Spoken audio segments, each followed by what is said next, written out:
Good morning, good afternoon, and good evening, Biafrans all over the world. My name is Mazi Nnamdi, and this morning, like I did promise last night, I'll be bringing you live update from Federal High Court Abuja this morning. Today is the 10th of November 2021, and it happens to be the day our leader Mazi Nnamdi Kanu will be appearing in court. As you can see there on your screen is the live update from Abuja Federal High Court this morning. The court trial were supposed to start by 9 o'clock, so we are still waiting for the trial to begin. The information we are getting this morning is that Mazi Nnamdi Kanu has arrived in court, but we are not certain about that information. So we'll still be bringing you, we'll be updating you, we'll be telling you all the updates and all you need to know concerning today's trial. In case maybe you're just joining, this is a Voice of Biafrans YouTube and Facebook page. So this morning we're going to be bringing you all the updates. We'll be updating you how the trial is going and everything. Before we proceed, I want us to play our national anthem. Remember, it's customary for us to do so. I'm going to play our national anthem, then we'll be, discussing some of the things that will be happening in court this morning. I'll play our national anthem, then when I come back, we'll talk a little bit about some of the things that's happening on ground as we speak now. So let's quickly take our national anthem.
All right, so the pictures you are seeing there and the video you are seeing on your screen is the Igwe delegation.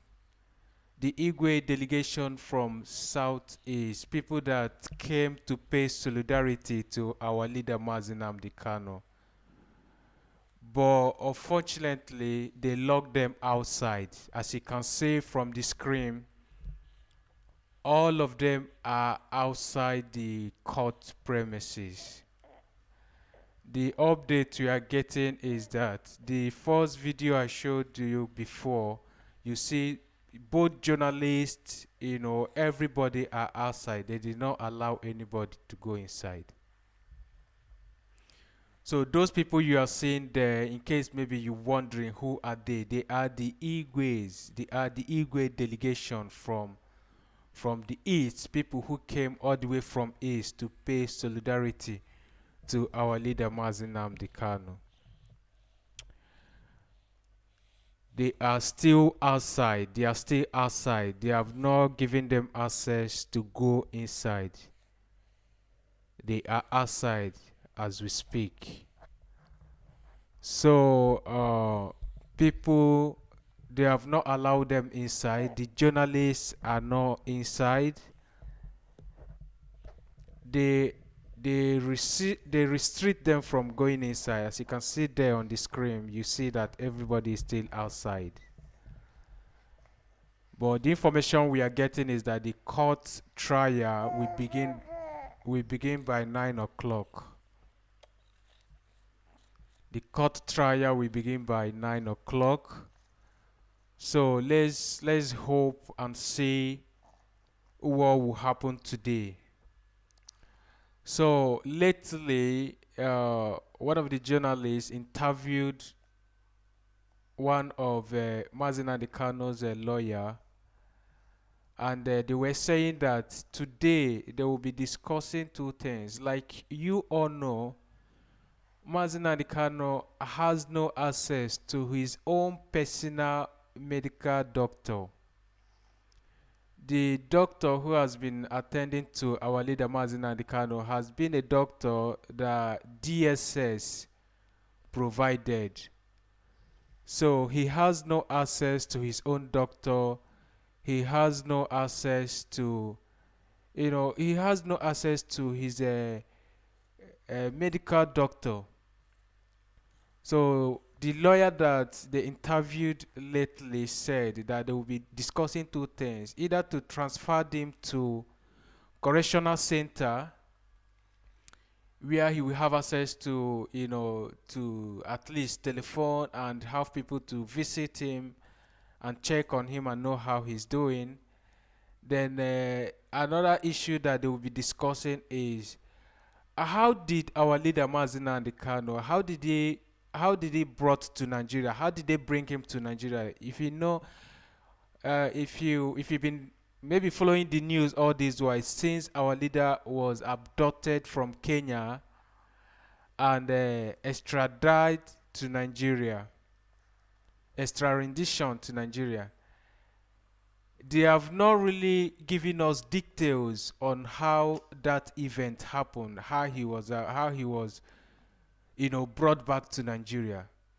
So the lawyer, there were one of the lawyers that they interviewed today said they will be discussing, how Mazi Nnamdi Kanu, who is our leader, how he was brought to Nigeria, and if they won't be able to give information on how he was brought to Nigeria, then the case will not proceed, because it's illegal for you to kidnap kidnap somebody somewhere and brought him back to Nigeria without due process.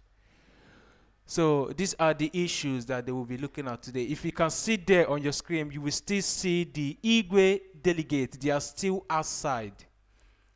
They did not give them access to go inside. And this is insult. This is an insult. These are our chiefs, our Igwes. You can see them there sitting close to the police van. This is outside. You see there, you will see cars passing by. They were denied access to go inside. So these are the things that Mazi Nnamdi Kanu saw earlier before now. And he started talking about Biafra. The imagination is too much. Even Barrister Ifeanyi Ejiofor is outside there as well. You can see him. People are following him. He's there as well. This is the imagination that we've been talking about for a very long time. We've been marginalized for a very long time. Our Igwes out there to pay solidarity to our leader. This man now, the man on the, or that man that's wearing red cap and that has a white beard. He's a former governor of Anambra State. It's an insult. A former governor of Anambra State who came to pay solidarity to our leader who will be appearing in court. He is locked outside too. They did not even allow him to go inside. This is an insult to the people of the East. This is an insult to the people of Igbos. So that is why we are clamoring. That is why you don't want the one Nigeria, so called one Nigeria. Now what will happen is that I will just pull volume so you hear it from them. You hear what they want to say, what he wants to talk. Maybe probably Barrister Ifeanyi Ejiofor wants to talk, or maybe one of the barristers want to talk to us. So what will happen now is I'll pull volume so you hear from him.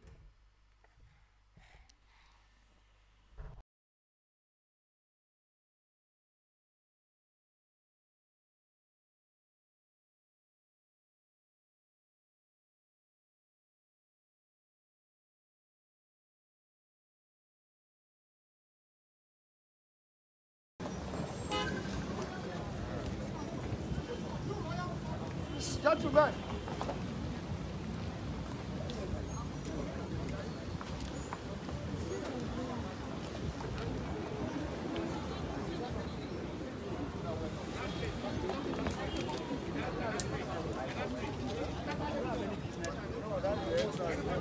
Okay.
dịka unu ma anyị ka nọkwa na ụlọ ikpe ukwu nke dị na Abuja ebe ikpe Nnamdi Kanu na-aga n'ihu ugbu a. Ndị eze na ndị igwe na ndị ọhaneze.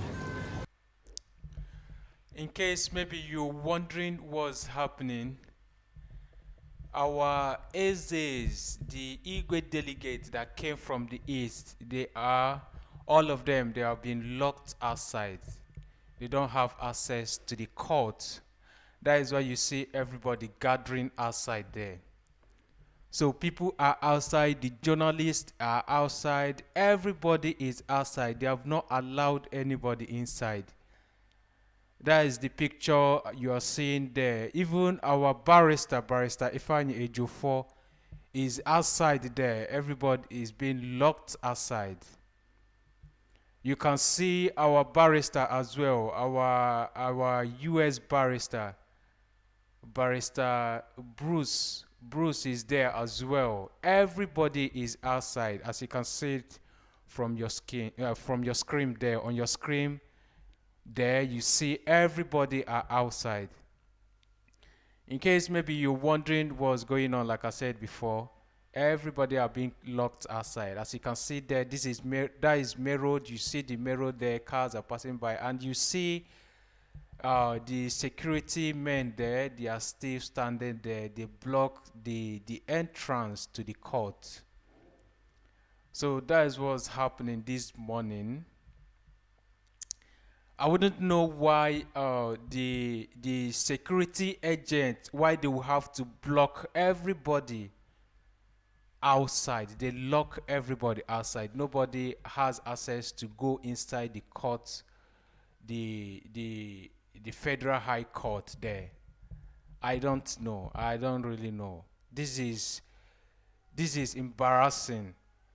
You see our leaders, even the former governor of Anambra State is there, who came to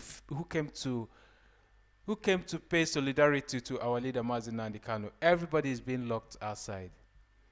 Barrister Ifeanyi Ejiofor is there. You can see him speaking. Let me put volume so you will hear from him.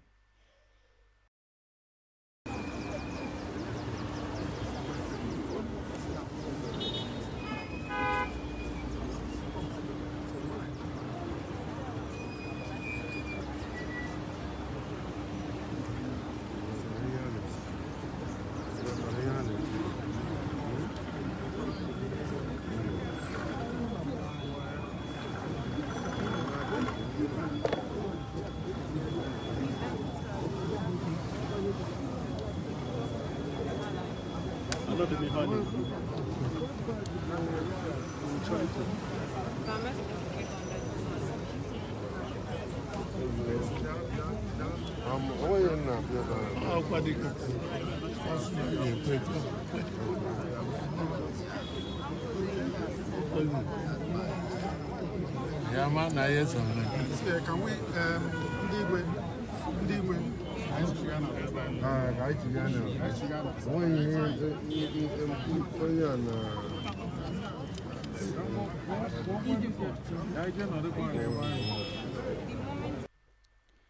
This is totally unacceptable if you ask me. I don't see a reason why our barrister, our Igwes, even the former governor of Anambra State, everybody is being kept aside. This is totally unacceptable. People are asking why is the barrister Ifeanyi Ejiofor outside the court? I just wish I could answer your question. Barrister Ifeanyi Ejiofor, not only him, our barristers, you can see them there. Everybody is outside. This is totally unacceptable, if you ask me. Very, very unacceptable. The marginalization right from time is something else. This is some of the things that Mazi Nnamdi Kanu saw, and he said enough is enough for this one Nigeria. They will be preaching one Nigeria for it, just like someone is pinching you and is blowing you breeze. This is some of the things that Mazi Nnamdi Kanu saw, and he said enough is enough for this one Nigeria. And he decided to start talking. He decided to, asking for the freedom of his people. This is unacceptable. Everybody, you see how the security men, you see how they are pushing everybody. Please share this broadcast, please. If you are hearing my voice, please, wherever you are, share this broadcast. The world need to see what's happening. That is why I told you yesterday that I will be bringing you people update as regard to this today's court case hearing. Share this broadcast, please. Just, you will see where they say share. You share it to your page, copy it and send to someone you know. So tomorrow, when the Igbos come out and tell you that we don't want to belong to the so-called Nigeria, when someone tells you that they don't want to belong, they don't want to be a Nigerian, don't blame them. This is one of the things. Please share this broadcast. Just copy it and say, if you don't have Facebook, just copy it. If you are watching, copy it and send it to your WhatsApp group, wherever group you belong to. Send it to them. Share it so people will see what's happening. These are our Igwes, the leaders, our barristers. They are being locked outside here. You see how the security men are pushing everybody. This is totally unacceptable.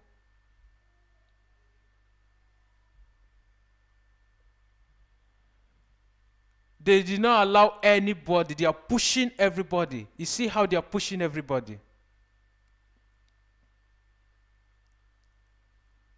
I don't see a reason why something like this will be happening at the court. A court is a public place. Court is a public place.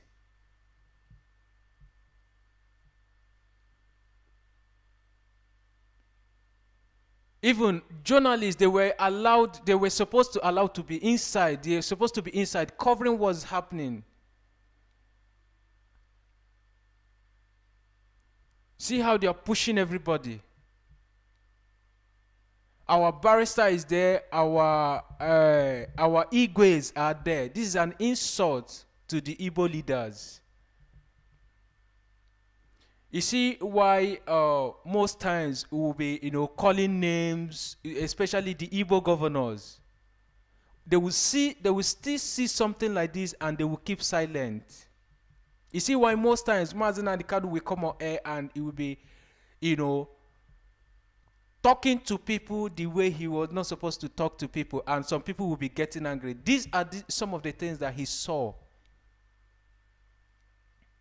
I don't see a reason why our barrister is there, our Igwes are there, and they are pushing them like just, ordinary people.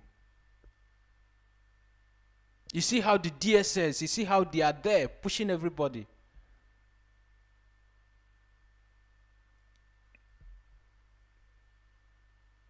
Please share this broadcast. People must see what's going on in Abuja today. We are bringing you the live update from Abuja. You see what's happening there.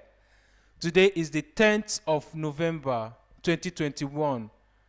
Our leader, Mazi Nnamdi Kanu, will be appearing in court this morning. But we got information that he's in court already, but I doubt that information. Because, like I said before, we are not certain about that information of him being in court, because if he's in court and his lawyer is not there with him, as you can see there, you see outside that our lawyer, Barrister Ifeanyi Ejiofor, is outside.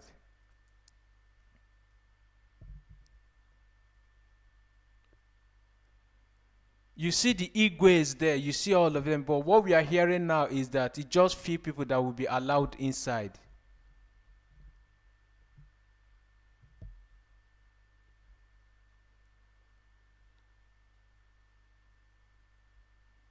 Enough of all of these things. Enough. Please share this thing. If you know anybody in Buhari, someone who claims to be Buhari, please, if you're watching and you know somebody, copy this broadcast. If you're watching on YouTube, share it, copy it and send to someone you know so they will see what's happening. Remember the last court case that was on October 21st October when our leader appeared in court. This same thing happened, but it didn't really happen like that. We did not see our barrister outside. But today's own is something else.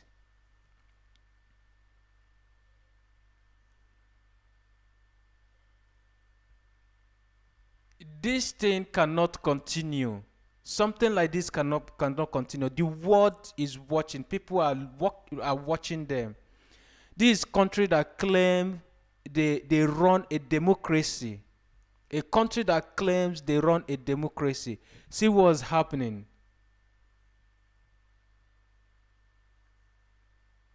Please. If you know anybody in Buhari, the so-called who claim to be Buhari, copy this thing and send to him so they will say it. I know they are watching wherever they are because channel television is there, CTV is there, all the whole Nigerian TV station, they are there. They are recording this thing that is happening. The way they are pushing the Igbos here and there. Now let's assume is the Hausas, people from the north are there. Would you see them pushing the Arewa people like that when they wear their agbada and they wear their bathroom slippers come there? You will see them. They will even give them seat inside on air condition for them. But why is this happening to us? Because we came from the east. We are the Igbos. We are the Biafrans.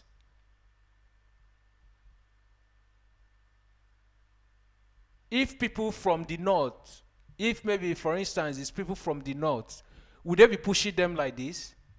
No, they will not. Instead, they will offer them seat, even give them drink. But you see what's happening? Look at our Igwes. This is an insult. This is our Ezes, people that rule us in our local communities.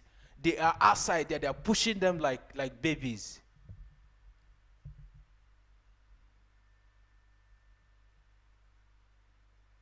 The insult to the Igbos is too much. You and I can see it now. You can see it. Everybody is watching it.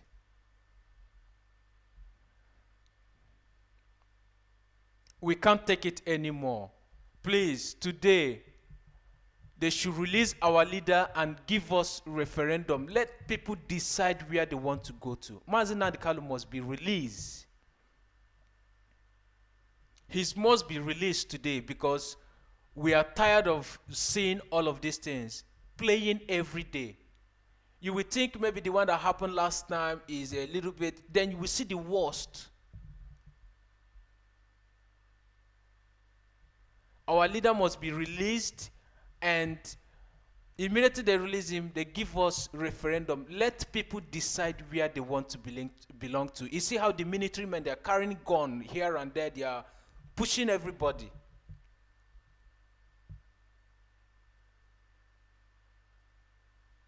And I blame the Igbo leaders, the governors, the so-called people who are in power.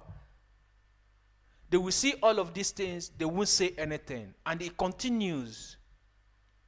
The Ohanezes are there, they are watching all of these things. At the end of the day, you will hear, you see the one that happened on the 21st of October when our leader Mazi Nnamdi Kanu appeared in court. The same thing happened.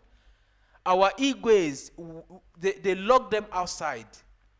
And what did Ohaneze said? Ohaneze said that they need apology from federal high court, from federal government, of which none of them from the presidential apologized to anything up until now. You see what's happening now. Let's assume what happened on the 21st. The Igbo leaders, the governors, all the whole governors from Enugu, Ibonyi, Abia, Anambra, all the governors, they join force together and they tell these people, look at what you did to our people, we don't like it. They will apologize, and this was what you are seeing now, what you are watching now wouldn't have been repeating itself. Because what happened last night, what happened last time on the 21st of October when our leader Mazi Nnamdi Kanu appeared in court, what happened then? The Igbo leaders didn't do anything, and that is why you are seeing what's happening this morning.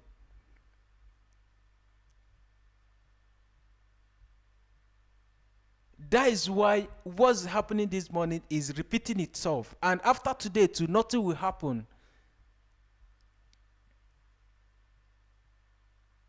So the insult is too much. We won't take it anymore.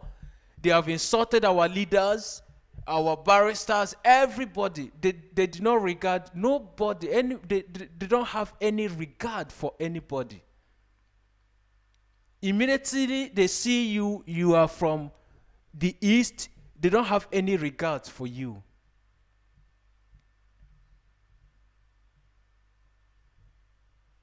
This is unacceptable. We won't take it anymore. Look at how our barristers, our Igwes are outside.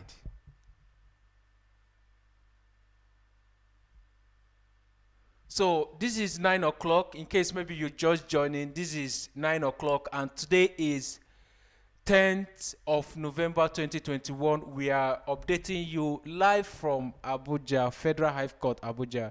You see what's happening out. You see what's happening there. As you can see there on your screen, what's happening. People are being locked outside. None of them were allowed to go inside. Everybody are being locked outside, and I don't know a reason for that.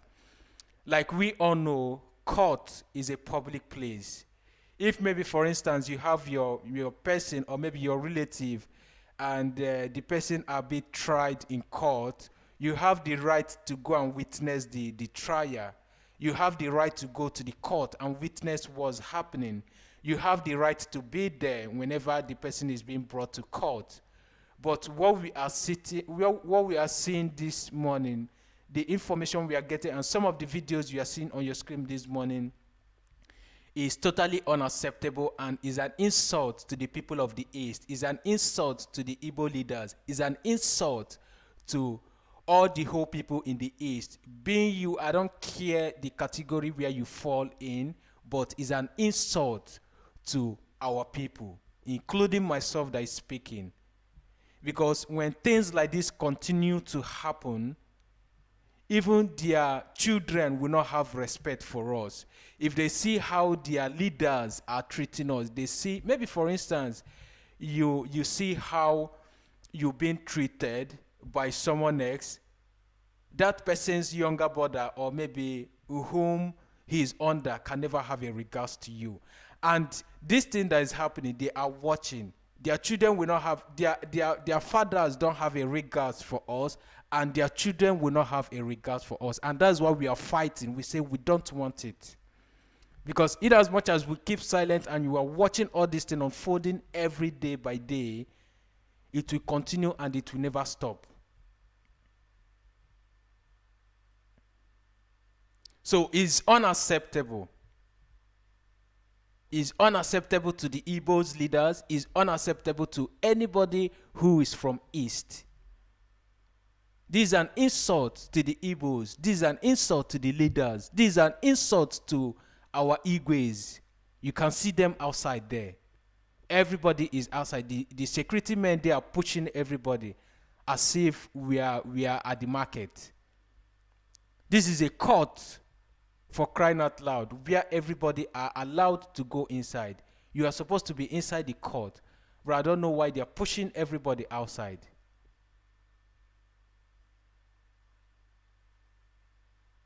So we are updating you live from Abuja Federal High Court this morning, where the event is unfolding this morning. You can see there what's happening. I told you yesterday that if you be in Abuja this morning, you have to be very careful. You see what's happening there now.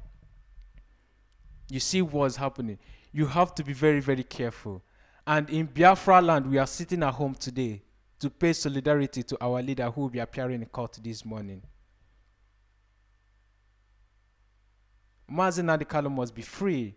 He doesn't have access to his medical doctor. He doesn't have access to nothing. He doesn't have access to television. He doesn't have access to smartphone. He doesn't know what's happening as we speak. So please, please, share this broadcast. People must see what they are doing to us. People must see it. Share this broadcast. Share it. If you're watching, just copy that link and share it. It won't cost you anything.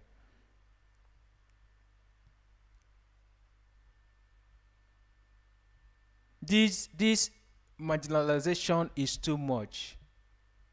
Is too much and is unacceptable. We can't take this anymore. This is a court trial, a case where people have come out. Let's come and see how the trial will go. And you are pushing people here and there. And I am happy we live in a world of technology today. Let's assume maybe there is no smartphone, there is no cameras. Heaven knows what would have happened. You see what's happening there in the front of Federal High Court, Abuja. Please share this thing, share it, share it. People must see it. People must see what they have been doing to our people. Our lawyers are there, they lock everybody. You see how everybody is trying to peep inside, to just see inside what's happening. Is it supposed to be like that? In the Western world, some of you that lives in America and Europe, have you witnessed something like this before?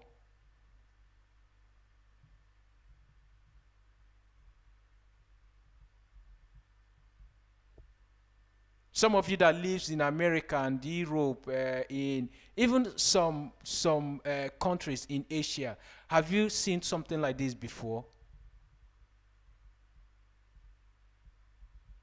Our kings are being treated like babies, like child. That's why I am angry.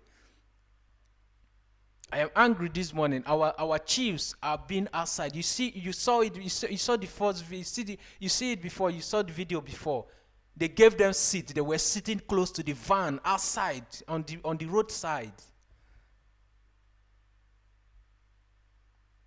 This is a live video. Let it not be as if most of you will still doubt it. Yeah, where did he get the video from? How did you know that they pushed them outside? This is a live video. Is happening as we speak. This is live video. You saw it when they locked them outside. They kept them outside. They pushed them away. You saw the security men pushing everybody, including our barrister, before they now allow him to go inside. In a country that claimed, or maybe in a country that claims that they are practicing democracy, is it supposed to be like that? Are they supposed to be pushing everybody like people in the market? In a civilized world, is it supposed to be like that?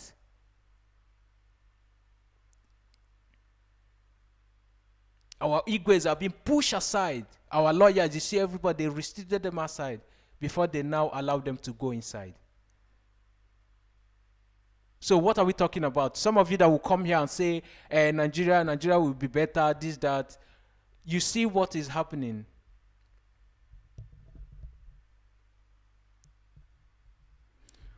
This is live update, like I said before. We are broadcasting live on our both platform. You go on YouTube, we are there. We're on Facebook as well. If you're on Facebook here and you've not been following us on YouTube, go on YouTube and subscribe to our YouTube channel. We are broadcasting on the both platform. Share this video, please. If you are watching it now, share it, please. Share this video. People must see what's happening. So when anybody comes out and tell you that he or she is fed up about Nigeria, do not blame that person. This is what is happening in the sole country that claims to be practicing democracy. Very, very sad. Very, very sad. I will open a phone line for some of you that is For some of you that is in Abuja, I will open a phone line for you to call and tell us how things is open. But I'm not going to open the phone line now. I'll wait a while to open the phone line because someone is on ground who is giving us information on how things is unfolding. Remember, in Biafra land, people are sitting at home. In Biafra land, today is lockdown. Everybody is sitting at home. I'm going to open a phone line shortly. People will call in and talk to us and tell us how they feel about this event that is folding this morning.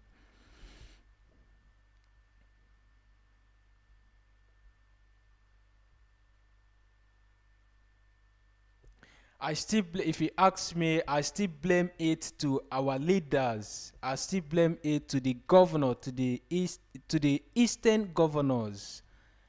All of these things that you are seeing now, all of these things that is happening, I still put that blame to people who claims to be our governors, to our senators, except Senator Enyinaya Abaribe. That has been the only person that been speaking. Except him. Other ones, they were just after themselves. They were just after money. They literally care for themselves. Nobody cares. You see what's happening now. How would you feel if maybe your dad are being pushed like that in the front of Federal High Court in Abuja? How would you feel? You know, aneku eburu ezu onye ọzọ, eburu ozu onye ọzọ, ọ dịka ebu kunko. When it happened to you, you will now feel the pain. You may be watching it and you feel it's something that is nothing. No, it's something. If it happened to you, then you will understand.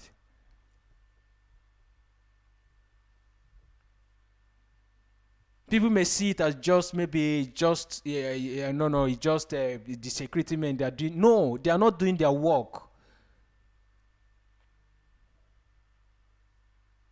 So that is the things that that we are seeing this morning. You see the event. You see how you see how the security men are treating our people. You see how everybody are being pushed around like babies.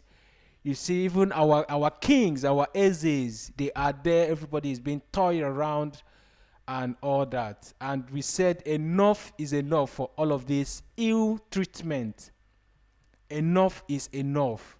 We can't take it anymore. Release our leader. Release him. Give us referendum. Let people decide. We are not taking. We say, just give us referendum. People will decide where they want to go to.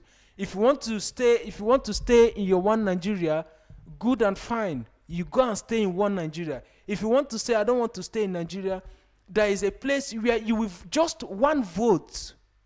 Just one vote. One vote, not two. One vote. You will decide. I want to stay here. Then you will go there. I want to stay here. You go here. That is what we are asking for. Of course, they know when they give the referendum, they know they will fail woefully. Many people, even people that are not Biafran, people that are not Igbos, they would like to go to Biafra because some of the things that's happening now and some of the things you are seeing is tiring.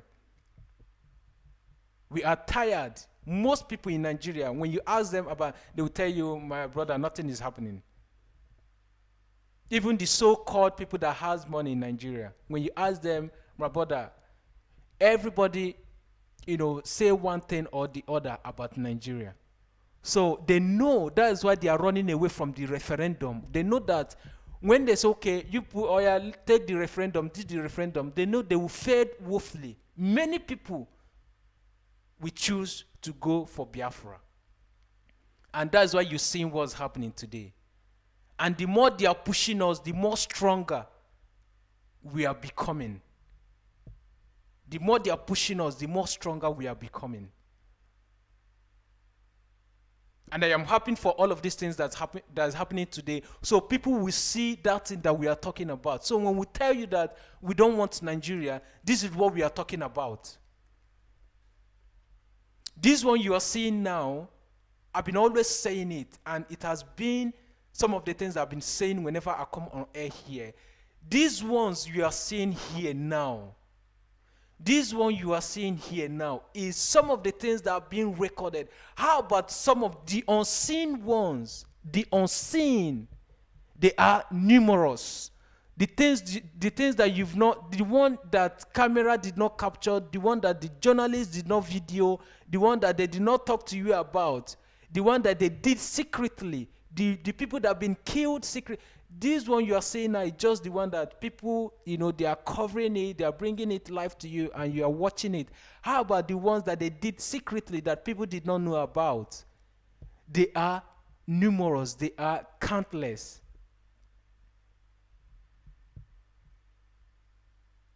So when somebody talk about being fed up about Nigeria, do not blame the person. When somebody say, I want Biafra, or maybe from people from Oduduwa, they say they want Oduduwa, these are some of the things that made them to go to that extent of wanting their own country, or maybe wanting their own state.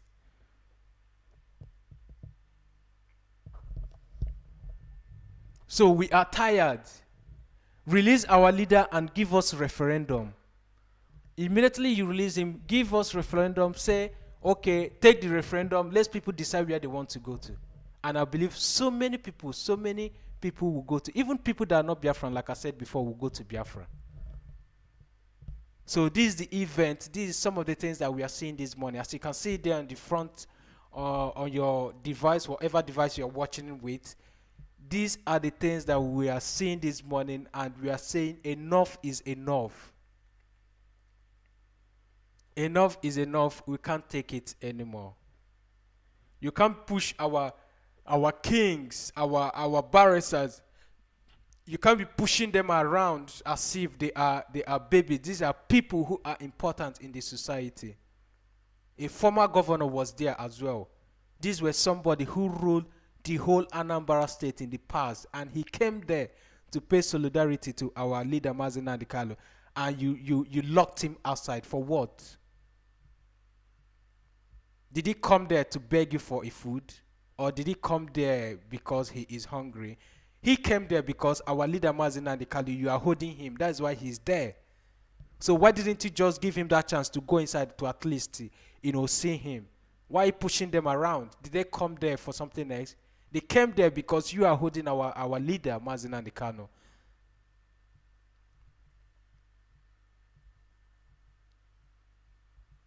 So the ill treatment is enough. We are saying enough is enough for all of these things. It happened last time, it happened the other time, nothing happened, and it's repeating itself today.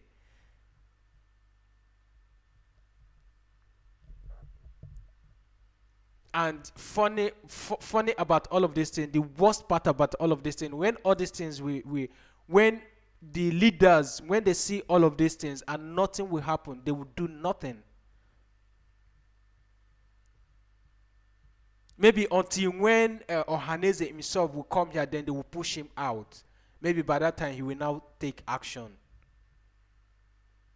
The other time when it happened on the 21st of October, which was last month, when our leader Mazi Nnamdi Kanu was in court, the same thing happened. They locked so many people outside, including our Igwes. And today it's repeating itself. What did they do? Nothing. What Ohaneze did was just to give a press not even a press statement. He demanded apology from Federal High Court, and they did not apologize. That is why it's repeating itself today. So they know what they are doing. They are pushing you. They are pushing you to see if they will provoke us, to see what will happen. But we are saying enough is enough. Enough is enough. You see what's happening. We are not going to take it anymore. Let's assume when it happened the last time, then some leaders in Igbo land, they came out and they say, no, we don't like this. It wouldn't have been happening again. But they did nothing. That's why it's repeating itself today. Like I said before, let's assume maybe Ohaneze put maybe tell them this thing that happened, we don't want it to repeat itself.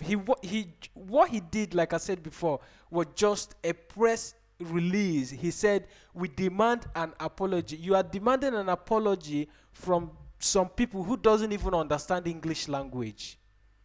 What apology? And they did not apologize. And today, look at what's happening. It's repeating itself. It's happening again.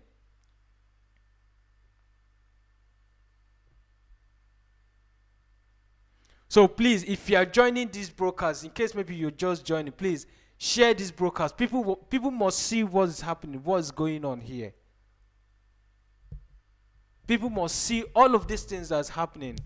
Share the broadcast. Just copy it, share it on your WhatsApp, wherever platform you feel that will be okay for you. Share it so people will come and see what's happening. Look at our Ezes are outside, sitting outside. Everybody are pushed aside. And you want me to be happy. Let's assume it's your dad that is in that place, and the security men are pushing your dad. Would you be happy? Maybe your dad is a barrister. He was supposed to go inside the court and do his job, and security men are pushing him here and there. Would you be happy? Share the broadcast so people will say it.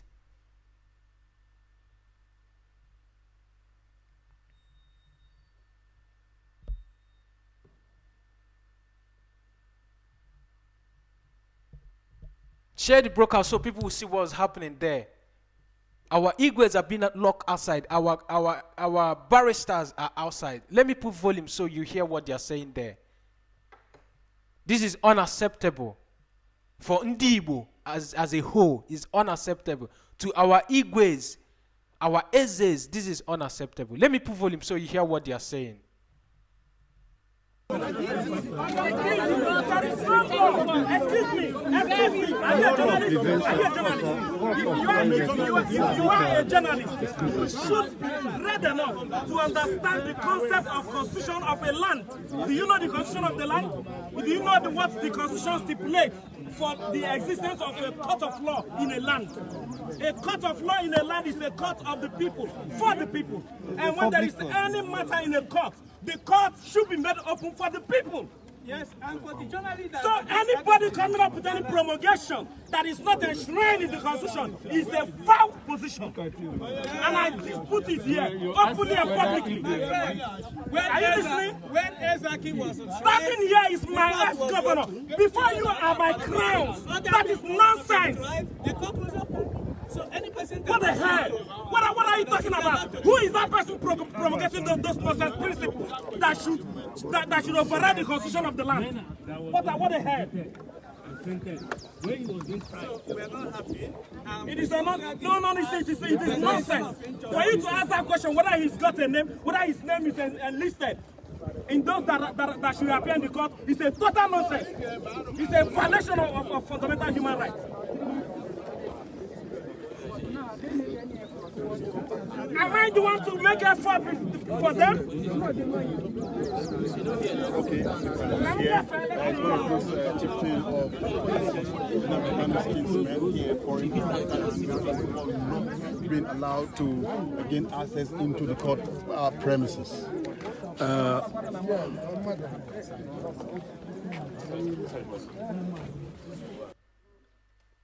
It's the same thing I'm talking about. People are not happy there. Did you hear what that young man was saying? A court, like I said before, is a public place. Those security agents, those security men there have no right to stop people from going inside.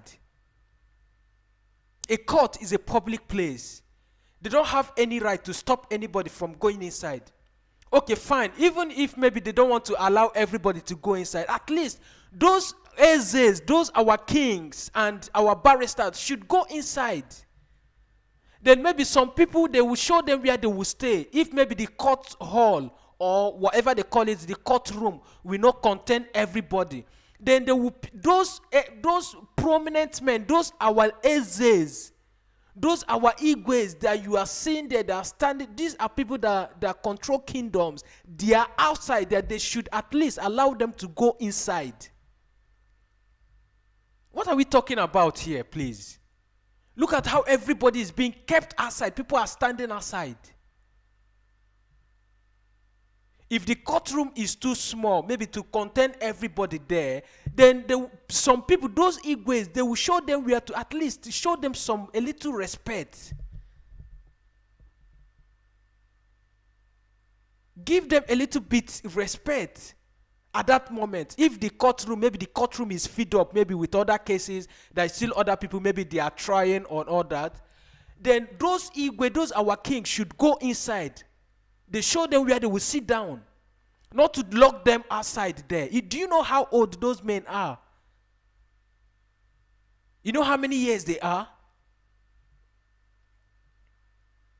This is unacceptable, and this will be the last. We are bringing an end to this nonsense. Our leader Mazi Nnamdi Kanu must release today, or they will give us alternative. Let's listen to this young man again. This is totally unacceptable.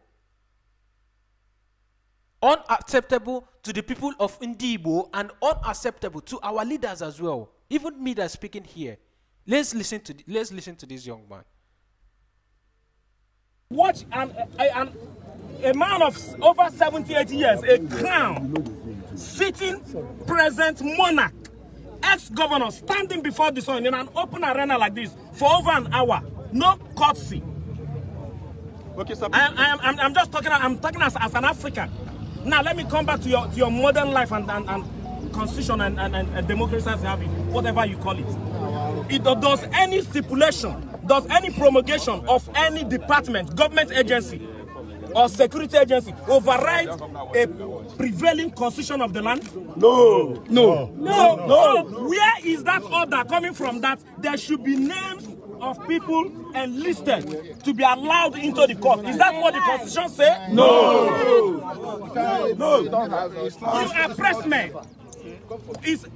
Are you not supposed to be in there to cover what is happening? Yes. Who is there to report to the world the activity of today's trial? Federal government. If the press are barricaded outside not to be accessed to the court, if men and women of this land are denied access to the courtroom, then you are telling the world that you want to embark on a secret trial. Yes, sir. So can we get the input of one of the chiefs? Yes, can we have the... Well, I wouldn't speak for them. But as far as I'm concerned as a person, I would consider it as additional slap for a man who's been standing here for over 2 hours in an open square. So just tell us how you feel about this. How did you feel? How would you feel if you were the one?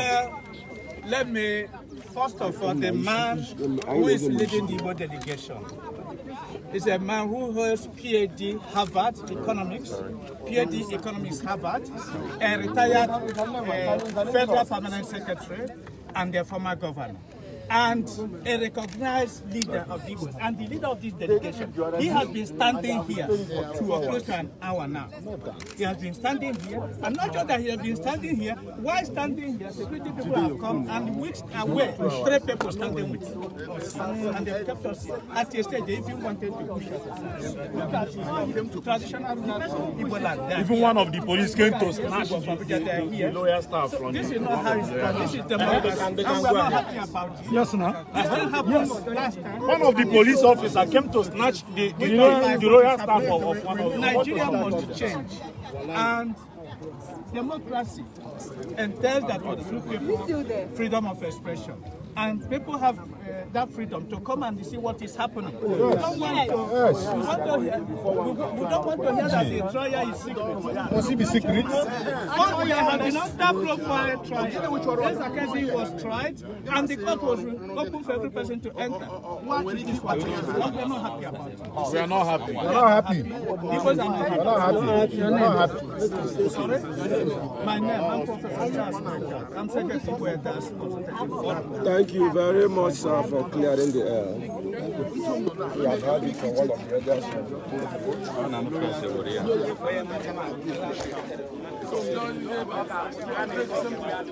Charger. For iPhone. I thought I came out with my iPhone charger. It was not it.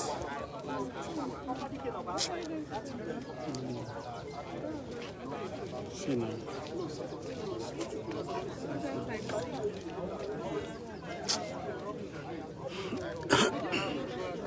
No, I'll sort it out.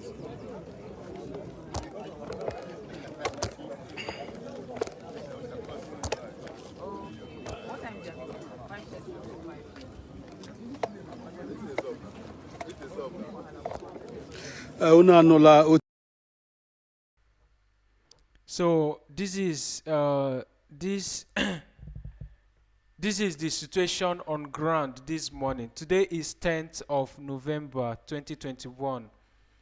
The date fixed for our leader Mazi Nnamdi Kanu to be, brought to court. His court date trial, and all of you've seen what's happening. You see what's happening today. You see how they are treating us. This is why we say we don't want one Nigeria again. We don't want to belong to the Nigeria. Nigeria has gone expired. Nigeria has expired long time ago. So this is why we are clamoring to leave Nigeria. This is why we are asking for referendum. This is one of the reasons why Mazi Nnamdi Kanu has been shouting and shouting and shouting all this way. This is the reason. Release him and give us referendum. It's as simple as that. Release him and you give us referendum. We will go. Release him, because I don't see a reason why you will be holding somebody who did nothing. Why other people who are criminal, who have stolen billions of naira, they are walking about. They are in the offices. And somebody who is just speaking for the freedom of his people, and you caged him, you locked him up, you adopted him from Kenya and extradited him to Nigeria without due process, and you expect the people to be happy. Release him.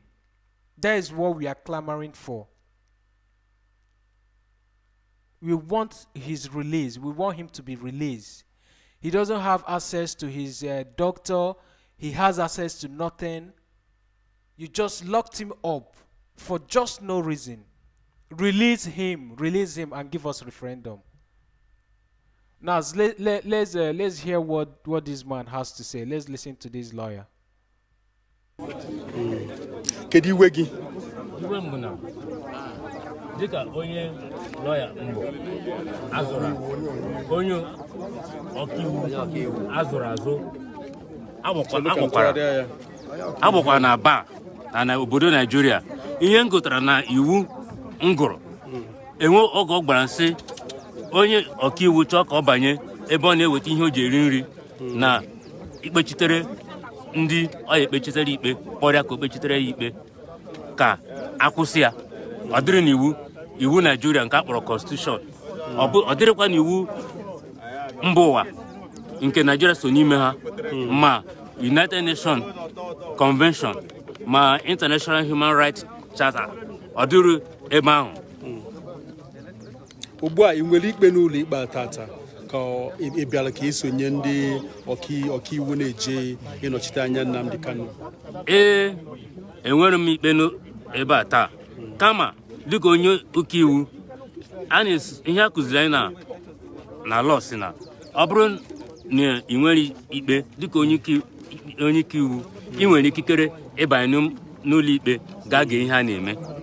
Ya bụ ịbịa taa ka ị gee ihe a na-eme tata na ikpe nwanne anyị nwoke Mazi Nnamdi Kanu. Mana kedu ihe ndị DSS gwara gị ka ị na-achọ ịbanye? Oge nnachi ịbanye ndị DSS kwụsịrị m jụọ m ka ihe na-eji ime mgbazi na mụ bụ a friend of the court m bịara ka m mata ihe na-eme n'ụlọ ebe a zụrụ m na-eji eri nri na-azụ ụmụaka m na-enye ndị m na ndị ọyị m nwoke na ndị ọyị m nwaanyị nri enwe nke yọọ nka nyere aka n'otu ụzọ maọbụ ụzọ nke ọzọ ha kwụsị m ka m abara nke bụ ihe ọjọọ nke a na-ekwu na a na-akpọ n'olu birichi bekee impunity to the highest order. Maluo Igbo anyị nekwa anya ifụ na ndị eze si obodo dị iche iche na ọwụwa anyanwụ nọkwa ebe a nọlụ na ezi ekwebeghị ka ha banye kedu ihe ị nwere ike ikwu maka mgbe ahụ nwekwara onye bụbu gọvanọ steeti sokwa na ndị anwa nọ ebe a ekwebeghị ka ha banye na ụlọikpe gaa zuo ike kedu ihe iche maka ya? Nwanne nwoke ikwu ọfụma ihe ọjọọ bụ ihe ọjọọ ekwesịghị ka m kwuru na mbụ ka a kwụsị onye ọbụla chacha ọfọzie oge ọ bụ onye echiri echi na obodo ka ọ hapụ ịba n'ime ụlọikpe ka ọ ga mee ihe a na-eme n'ihi na ihe a na-eme ebe a taa onye a na-eme ihe ndị bekee kpọrọ trial bụ nwa ha nwoke Mazi Nnamdi Kanu onye ndụ ha nwere ikikere ha nwere right n'olu bekee ịba ka amatosi otu esi usoro eji ekpe nwa ha nwoke ikpe ka ọ mara ma ọ na-eje na otu iwu si kwuo ma ọ bụ ndị eje otu iwu si kwuo. Ndị DSS kwụsịghị ebe a bụ ihe ọjọọ ọ dụrụ n'iwu mana ịmakwa o nwere ofu ihe ndị DSS maka anyị jụrụ ha sị ya kedu ihe mere ha eji ka ndị mmadụ banye ha na-akọwa na o metụtalụ nchekwa obodo nke bekee na-akpọ national security na igbe a metụtara na ya mere ha eji ekwe ka ndị mmadụ banye otu osi sọ ha kedu ihe iche maka nkọwa ha nwa?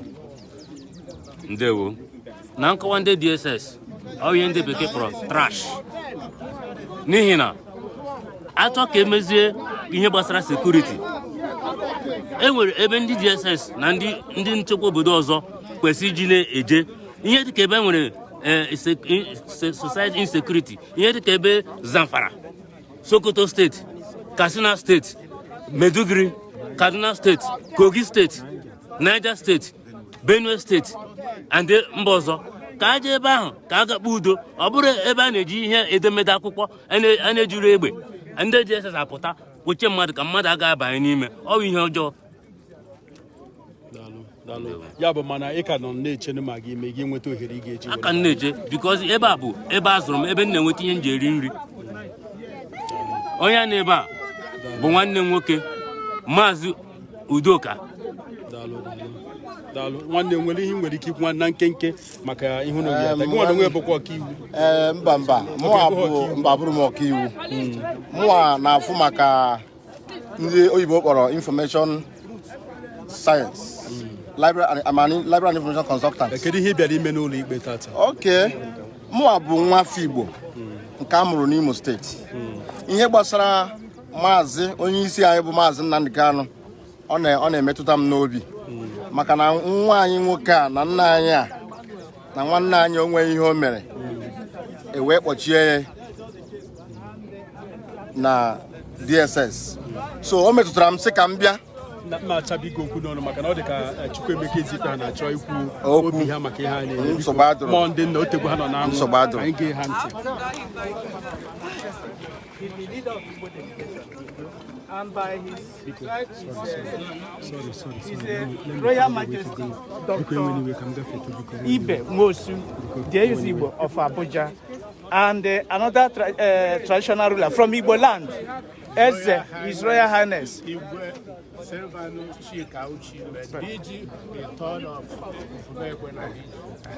And there is also another traditional ruler, as Charles Osita Olisakwe, and then we have an honorable member here.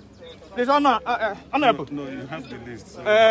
Honorable member, Honorable Obinna Ichita. He's here. All of us and many other traditional rulers from Igbo land, we were kept here. We've been here. They said that they are tired. They are going, and we are not happy about it. This is not how Nigeria should work. If they say that we are practicing democracy. Democracy allows people to express their opinion. Democracy allows people to express freedom. And we are not seeing that here. If we are not free to witness the trial of Nnamdi Kanu, what are we talking about? Democracy. And so, you can see they are tired. And we are saying that Igbos are not happy. This will not happen to traditional rulers, leaders from other parts of the country. This should not happen, and it can never happen. So the Igbos, we want the federal government to be fair to the Igbos. They said that the youths are doing this. He will talk. His Excellency will talk. Your Excellency, please talk. All powers belong to who? God Almighty. Exactly, I love that expression. We thank God for answering prayers. The prayers about Anambra election. We thank God for answering. Our responsibility is to change Nigeria.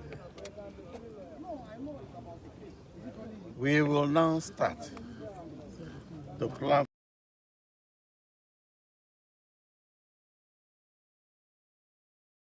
for 2023 presidential election. With Governor of Anambra State supporting this. Yes. We take over this country, fix it. We will ban our Majuri. We will ban Oban Talakawa. We will lead to explosive economic development of Nigeria. And everybody will be saluting and happy. We want to make the black man proud. All blacks on earth will be proud because that is the assignment God gave to Nigeria. We have been praying. Things are changing. New, and we will have no revenge against anybody. No retaliation for anything. So please, let us pray. All of you, when you go home, pray. All of us should pray to God for a new Nigeria, and it is coming. Thank you. In addition, we are royal fathers from Igbo-speaking communities in Nigeria. It is Igbo tradition that a father does not abandon his son. Yes. We are here because of our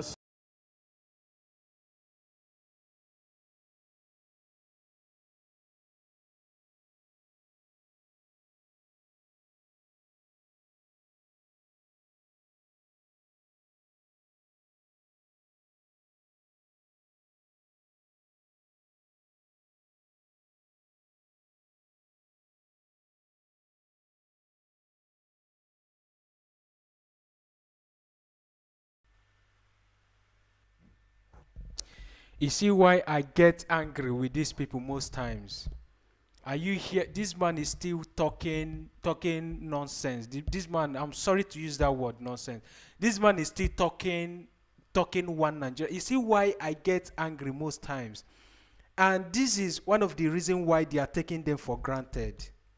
This is the problem we are having when it comes to people who claims to be our leader, those governors, those people in the East. This is the problem we are having with them.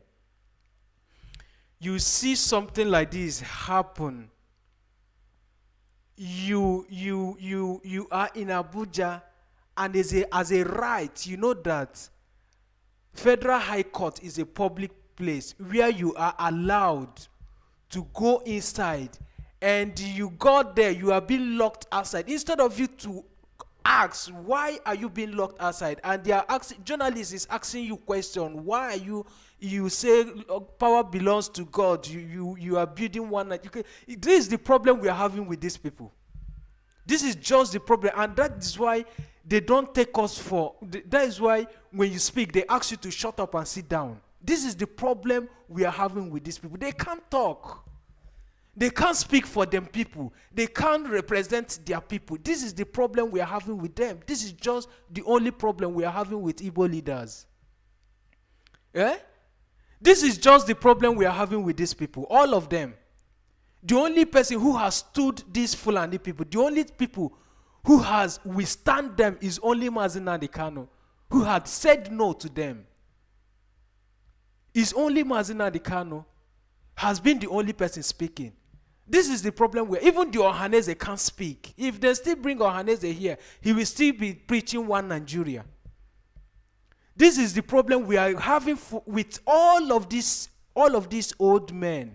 I'm sorry to, but what is happening, what they are doing to you people now, I am feeling the pain, I'm not happy about it, but you talking about your speech now, we even tell people that you are not serious. That's why they lock you people outside.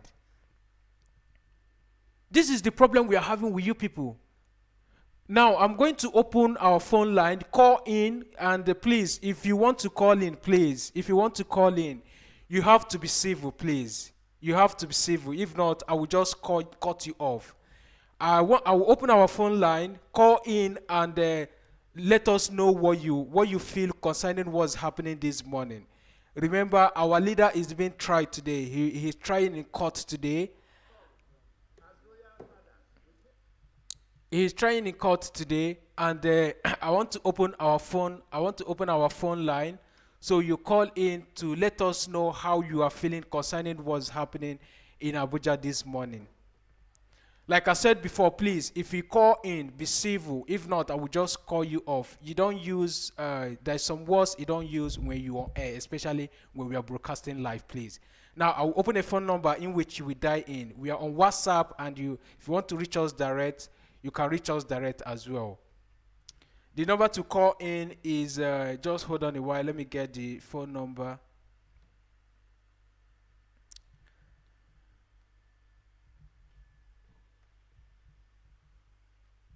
This is just the only problem we are having with these Igbo leaders. This is just the only problem, nothing else.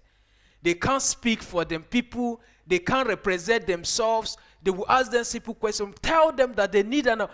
Just look at what they did to them here now. He is still outside. They still lock him outside, and he's still outside. He's still preaching one Nigeria.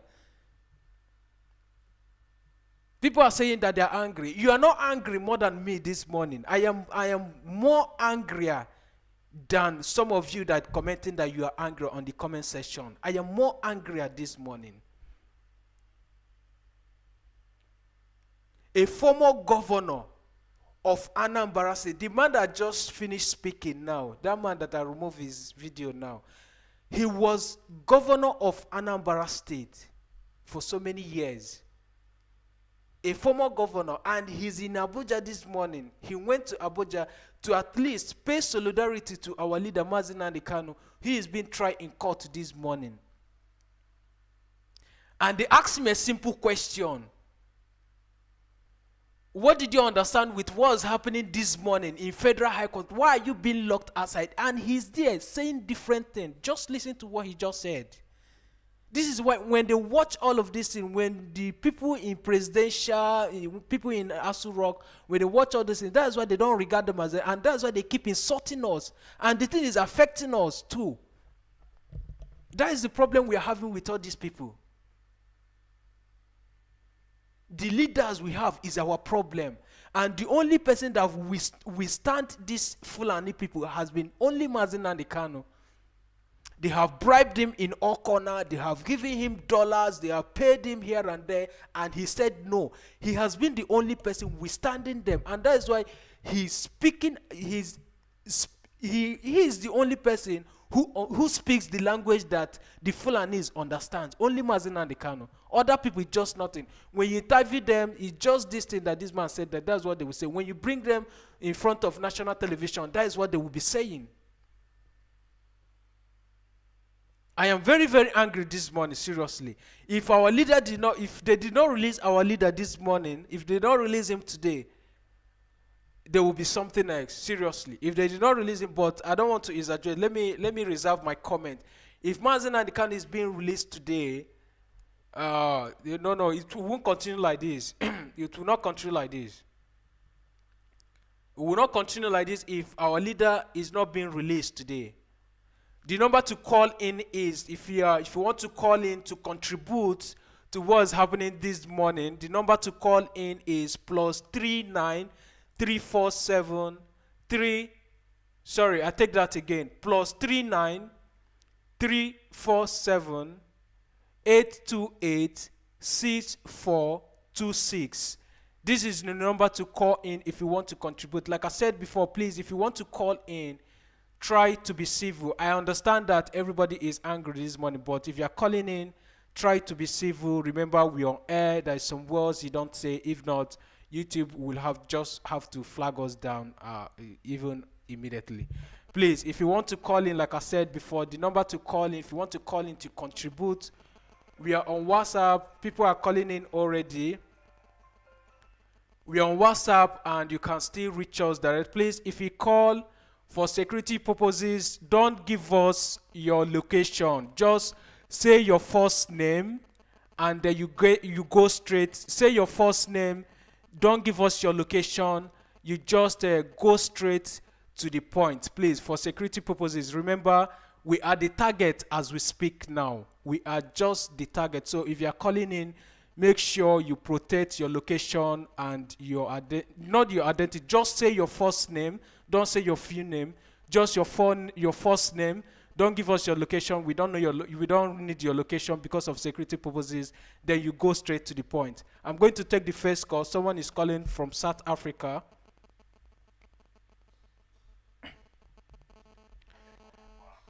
Hello, good morning. Where are you calling from and your name, please? Sorry, not where you're calling from. Your name.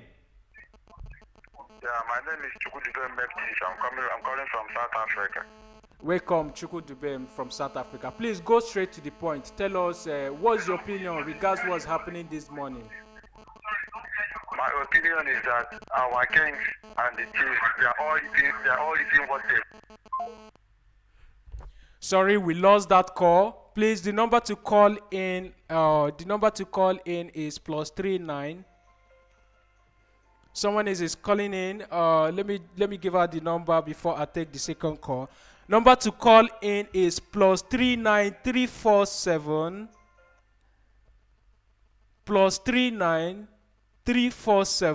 828 6426. A lot of calls coming in. Let me take this one. Okay, we've lost that one as well. Another one is coming in. We are on WhatsApp as well. We can reach us on WhatsApp and you can reach us direct. Hello. Good morning. Your first name and your opinion, please. We don't need your location because of security purposes. You know, we are the target as we speak now. Chika by name. Thank you, Chika. Actually, I'm pulling up everything on Facebook here live. Okay. Really not impressed with what is happening there. I'm not impressed at all. I'm not happy about that. But let's keep watching how it goes. Let's keep watching. Exactly. We want to see the end of it. Thank you, I'm not happy Chika. at all. All right. Thank you, Chika, for your opinion. Thank you. Let's take another call. Thank you for calling in.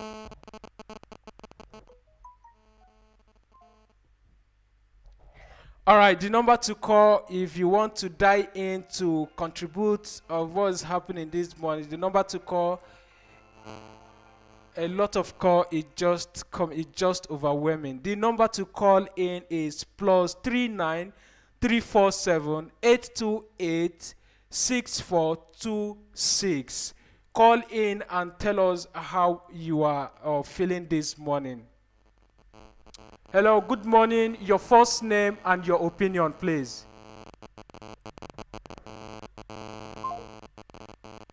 All right, we love that one. Another one is coming in.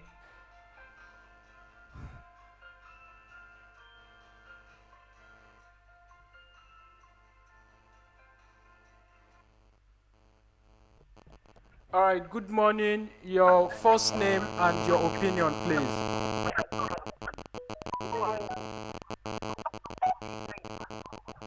Good morning. We can hear you. Go ahead, please. Your first name and your opinion.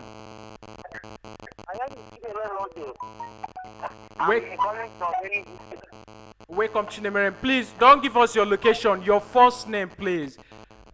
Please, if you are calling in, don't give us your location. Just tell us your first name for security purposes, please. Your first name, and you go straight to the opinion. Don't give us your location. I am seeing where you are calling from.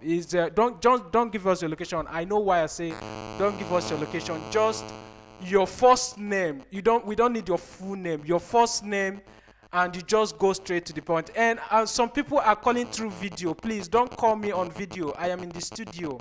Don't call through video. You can reach us direct, or you call on WhatsApp. Don't call through video. If you call me on video, I'm not going to pick it. I'm not going to answer you through video.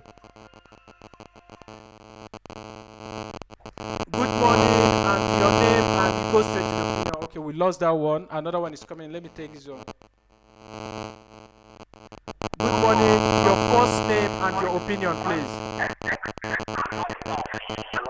Hello, good morning. We can hear you. Go ahead, please.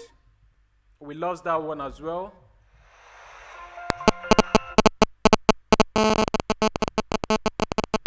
Good morning. This is Charles. Okay, Charles, good morning. Please go straight to the point. Yes.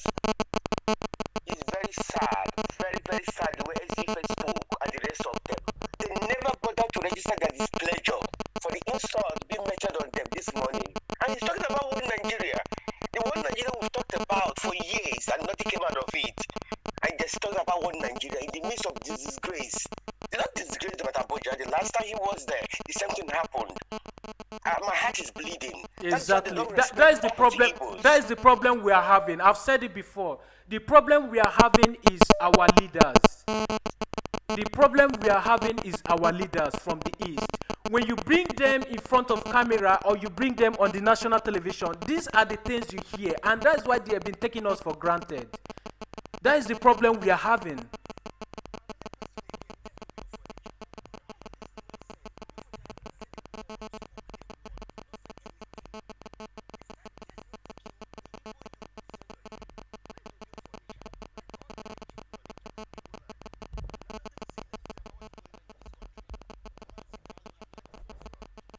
Thank you, my brother. Thank you. Let me take another one. Thank you, my brother, for calling me. I'm so sad. Exactly. I'm so sad. Too much call is coming.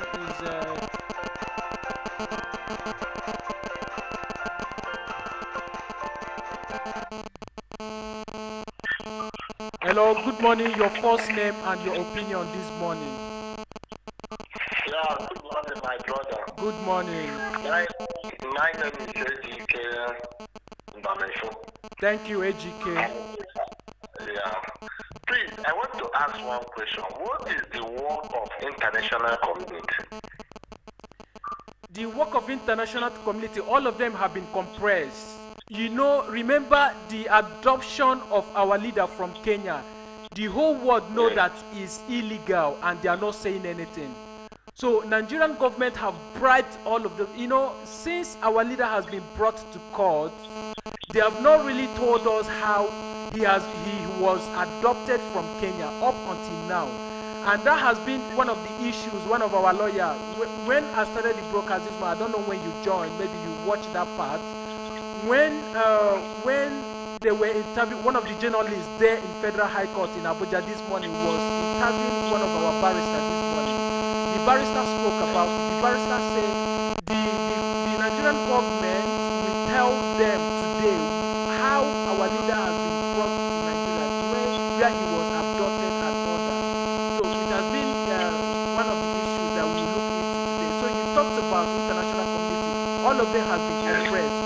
They know that the abduction of our leader from Kenya is illegal, and Nigerian government, they are at fault. That is why everybody is being moved. People they know the truth, but they don't want to say it. They have been compressed. Nigerian government have bribed everybody. Go ahead, my brother. So where is our faith now? our faith is that our leader, we are demanding for his release. We are demanding for his release. That is why we've been sitting at home. And today as well, there is sit at home and in Biafra land as we speak. So our leader, we want him to be released because he has done nothing. That is our faith and that is our demand. And our leader must be released. May God help us. God will help us. He will be released. He will be released. Thank you, my brother, for calling.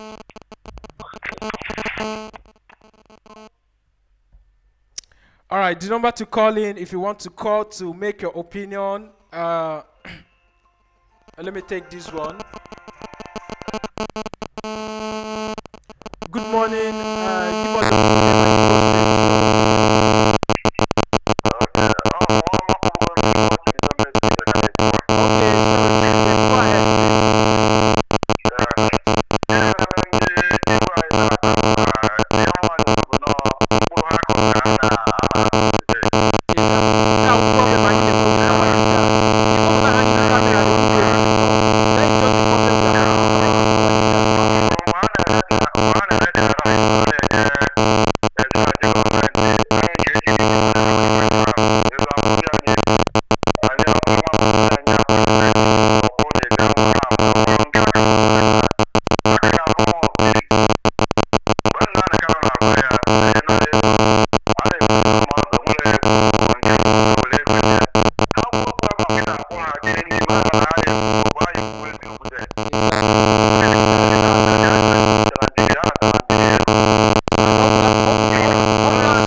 that brother. Please try to call back. Call back. The line is still open.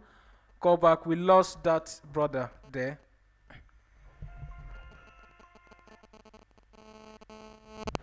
Hello, good morning. Your first name and your opinion, please.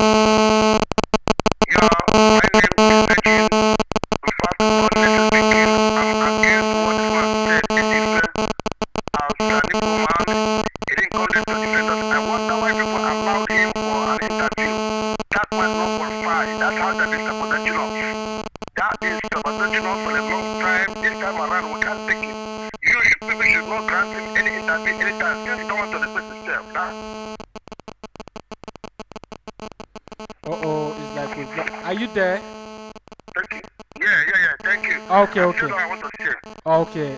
It's very sad. It's very sad that our leaders, whenever they come on maybe journalists is interviewing them or maybe they are in front of camera, they will still be preaching one Nigeria. It's very sad, my brother. It's very sad. Thank you for calling. Thank you for lending your opinion. Thank you.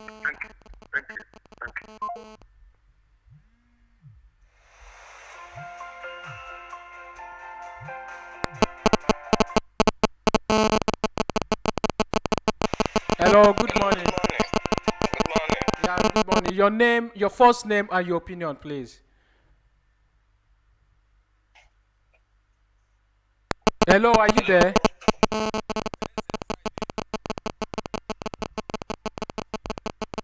you hear me? Yeah, go ahead. Yes, I can hear you.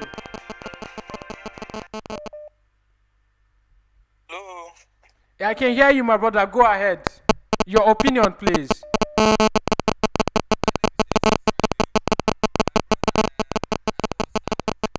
I was watching what is happening in Abuja. I was very, very angry. These people are treating us badly. It's sad, my brother. It's sad. People do not release man. Hello? Yeah, I can hear you. Go ahead, please. If people did not release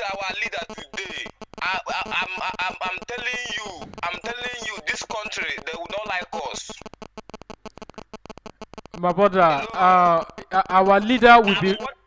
Yeah, go ahead. I'm watching what our Igbo leaders are. Look at what our ex-governor. I just say you.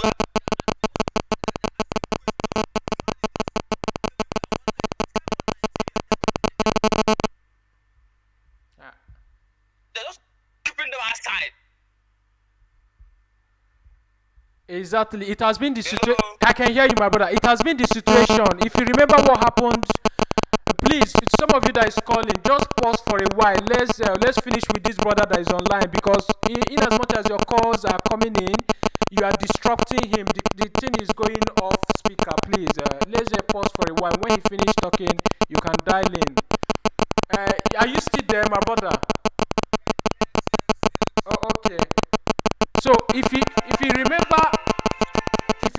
what happened on the 21st of October when our leader Mazi Nnamdi Kanu was, it's the same thing.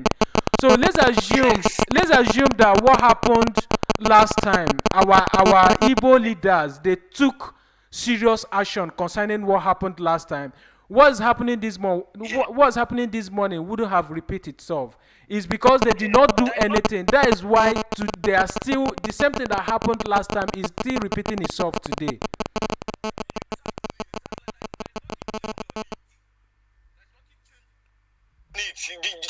Just what happened last time is what is happening now. Exactly. It's sad. It's sad.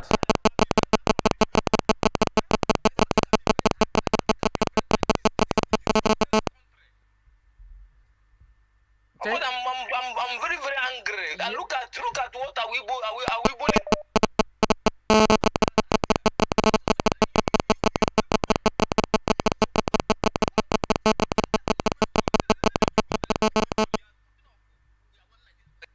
this and that. Is it what the man is asking him? It's sad, my brother. Thank you for your opinion. Thank you. Let's take another call because there's so many calls coming in. Let's see if I will take a few calls before we'll go back to Abuja to see what's happening. Thank you for your opinion, my brother. Thank you for calling in. Hello, your name, your first name, and your opinion, please. My name is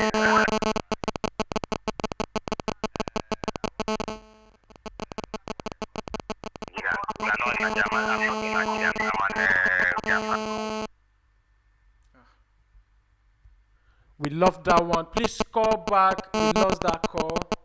There are so many calls coming in. So many calls.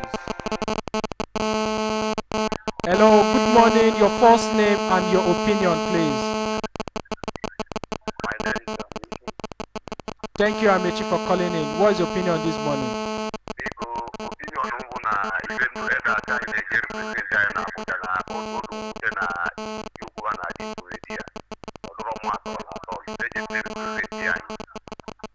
It has been the problem, my brother. You and I know that our leaders, they have not been doing well. Hana him off right from time. It has been the problem.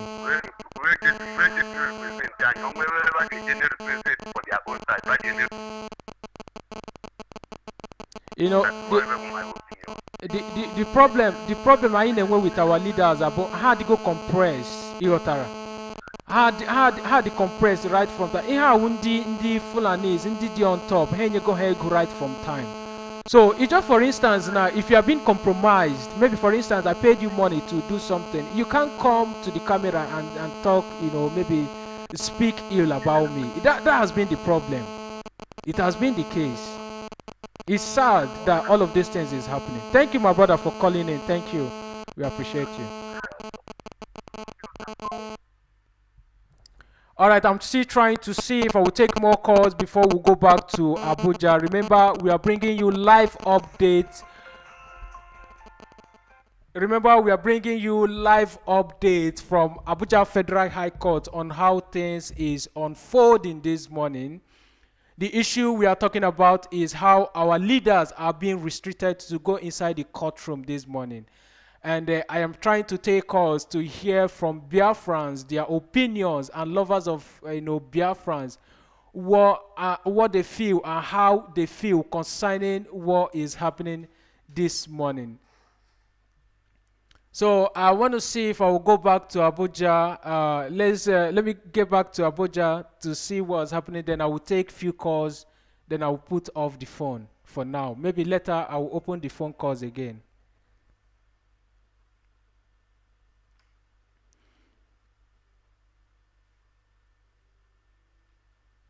So it's sad that our leaders, they are doing nothing, and that is why whenever they are in Abuja or maybe they are in court, they will be treated like, you know, nobody.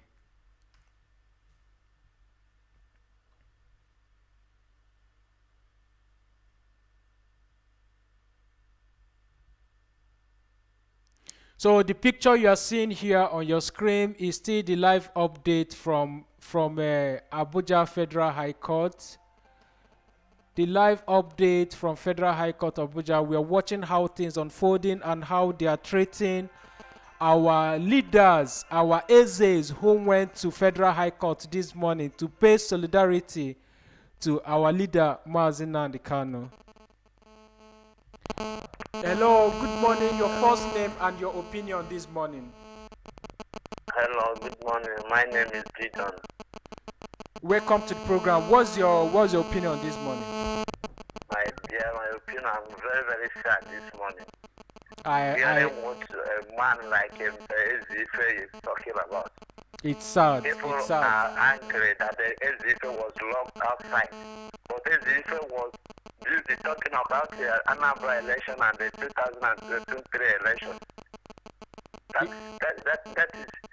That is a sense. I don't even know how to qualify the incident. It's sad, my brother. Look at everybody is very sad that a man of honor like him was outside during the court. Ezito was not there to talk about Nnamdi Kanu, who is in the DSS Indigenous for no just cause. Ezito was not there to talk about the killings happening in Igbo land. Ezito was there to talk about the nation with one Nigeria. Yes, and last time he was there, the same thing happened. He should talk about another election. I don't know, the other man is not even deserve to be an Igbo man. He's supposed to be sell to our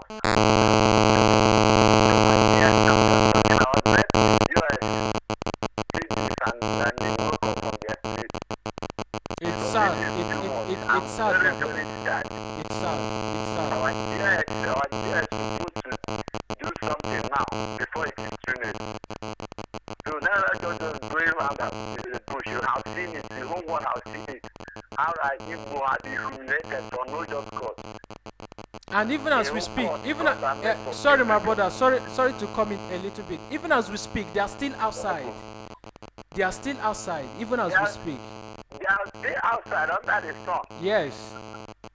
And the man, just look at how he respect all the Igbos there give him a respect to talk as an honorable man, an Igbo. And you are there just to disgrace the Igbo. Because the word is not even, it is not full at all. He's not talking about going inside to see Nnamdi Kanu. He's not talking about the reason of Nnamdi Kanu. He's talking about the election.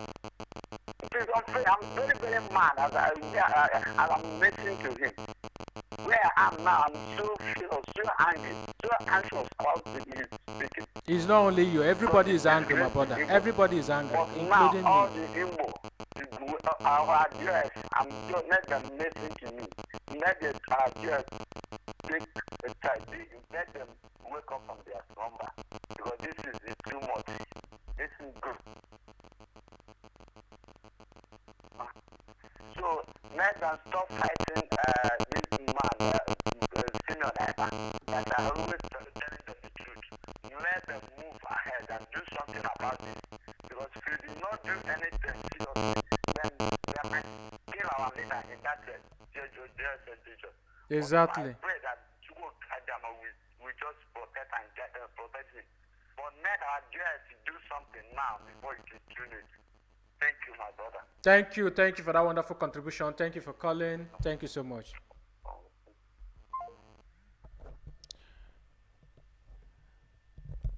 All right, let me bring you the video. As you can see there on the screen. For now, we are going to close the phone line. I will open the phone line again. let's see what's happening there in Federal High Court. Let's hear from people that is on ground. I will open the phone line again for you to call in.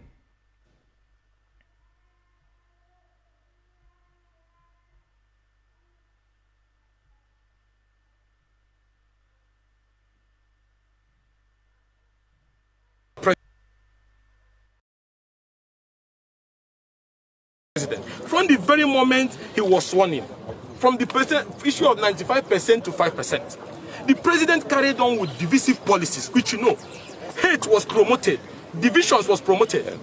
And all the people who are complaining today, what did they say? When there was those killings in Nimbo, those ones in Okigwe, those ones in Delta, where people were killed and raped, what did you tell the president? What did you demand? All of you were here when we even asked for a change of the service chief for us to be able to bring proactive action. Was there anything that was done? No. Was there anything that was done? No. Now, at the time the Attorney General rushed to God in heaven, we are facing the sky. Yes, sir. And proscribed the IPOB. Was there any killing?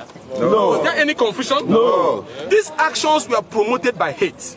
That is why, with what is now already happening in court, where you don't allow the lawyers of the defense, the people they want to defend them, to go in, when the court will give order that 3-4 people can visit him and they get to DSS and they are screened down and they cannot enter. When our respected traditional rulers will sit under the sun and they will not be allowed to enter a court for a trial that is supposed to be open, free and fair, I begin to ask myself, can there be justice that will come out of this challenge? No. Starting from the refusal of the president to address the insecurity and the killings that was ravaging the East then, going by his decision to also, more importantly, even after the arrest of Nnamdi Kanu, I ask you all one question. What efforts have the government done in trying to address those grievances that raise to the rise of those agitations? If a man is honest and he truly desires peace for his people, what will he have done? He would have started the process of peace building, reaching out to people and building confidence. But he doesn't care. He just wants to keep him, and then you want to try him. Why do we need to try him at Federal High Court? He should take him to Daura and try him. Let's know where he's trying him. Because you can't call this a Federal High Court of the Republic, and a citizen is accused of an offense, and you cannot even allow him to have a fair trial. Neither do you obey the orders of court. And that is why my message is very simple. The president should take the path of peace and negotiation. Let's find an end to this. Let us find an end to this, which is granting bail, moving from DSS to police custody, and granting bail and pursue the path of peace, reconciliation, and negotiation. This trial, to me, to God who made me, was unnecessary, was avoidable, and this trial is baseless. And it is in the interest of peace and unity and stability that this trial of Nnamdi Kanu be discontinued. And I say this as a messenger of truth, one who always pursues and desires truth. After all, you people were here when the DSS charged me for treason of trying to overthrow the government. Did I overthrow the government? No. Did I? No. Did he change my views on issues? No. No, because if you believe in truth and justice, it does not matter how many times you are tried or how many times you are arrested. You always pursue truth. And all I'm saying, and I want the media to follow to ask these issues, that if after the arrest, there is agitations by citizens who have rights to agitate self-defense, have you made any effort to address the imbalance in the country? No. Have you even made any effort to implement the report on restructuring by his party? No. So you can see that this trial is not about the good of anybody. To me, it's hate. And it's about denying a man, trying a man at his back. From the way he was even abducted. Ask yourself, why has the government not boldly told you how he was brought here? When Obama or whatever went to kill Osama, you saw the footage of what happened. Yes. So if you say what you did there, you are proud of it, say it now, because it was a rogue oppression. But that would be an issue for another day. What I'm saying is that there is no fair trial procedure going on. And that is why I came here, the other day I came, they will not allow me to enter. I said, do I look like a terrorist? I'm going to bomb the court. Our traditional rulers are under the sun. Look at Ezigbo, all of them sitting right there. Look at our former governor, Chukwemeka, sitting right under the sun. They are humiliating our people. And they are making us feel we are not wanted. And that is why I said, let the president open the court and allow Nigerians to witness these proceedings. Of course. And if I were to advise, discontinue this trial, grant him bail, and take the path of peace, negotiation and reconciliation. That is the easy part. Instead of wasting so much resources, I was coming here, I saw Navy, I saw Air Force, I saw all security agencies all over the place. We need these men in the field to help us quell rising insecurity in the country. There is a lot of challenges that needs to be addressed. And if you try a man without giving him justice and fairness, that trial is nonsense. So I am here to say that this ongoing trial and the denial of access to justice is unfair, and that has made this trial a charade. And I know, and I plead with Justice Muntalanya, you don't continue a proceedings if your orders are not obeyed. If you believe as an agent of justice that your orders are not obeyed, you suspend this. You stop it for now. Because the other day they gave the order, you saw what happened. They were not allowed. They nominated Ezigbo to go there. He did not go. Now today again he came with, okay, look at as old as Ezigbo is and the Ezife. Are they going to attack the court? Are they going to do anything? They will not now. So why all this? This is unnecessary, and that is why I said it's very painful. I'm not going to force my way through, but I want the whole world to know that this trial is not a trial. This is like a family guard. It's not a trial. Are you getting me? Yes. So, my name is Ikenga Imo Ugochinyere. I'm the spokesperson of the opposition coalition, and also I want to say this, and that is why on our own part we have taken this matter to international community. How did you in the first place sneaked into Kenya, adopted a man with rogue organization, people who are semi-terrorists, nearly killed him in Kenya, smuggled him into Nigeria, and then you want people to overlook that aspect? Is this the first time this is happening? No. In 1984, what happened to Mazi Nnamdi Kanu when he was put in a crane in London? Are we going to turn our country into a rogue nation? No. And then what he went to, how did he have heart attack? Was he not when the people who adopted him in Kenya turned the generator on his face that he had that heart attack? Does he used to have that medical history before? No. So when you do all these things and then you don't apply the same energy to the bandits and the killer herdsmen that is ravaging our farmland, you don't use the same method to go to Niger to abduct them or go to the forest to abduct them, and you abduct this man and you want me to believe that you want to try this man and fail. I will be a fool to believe that. This trial is baseless to me. As long as I'm concerned, discontinue this trial, pursue the path of peace and reconciliation, address these grievances. These grievances are not supposed to be addressed. Lopsidedness in all actions, issues of fiscal federalism. If these issues were addressed, will Nnamdi Kanu has had more people listening to his message? No. It was because you refused to address those issues. That was why at the time he spoke, when most of our Eastern brothers refused to speak.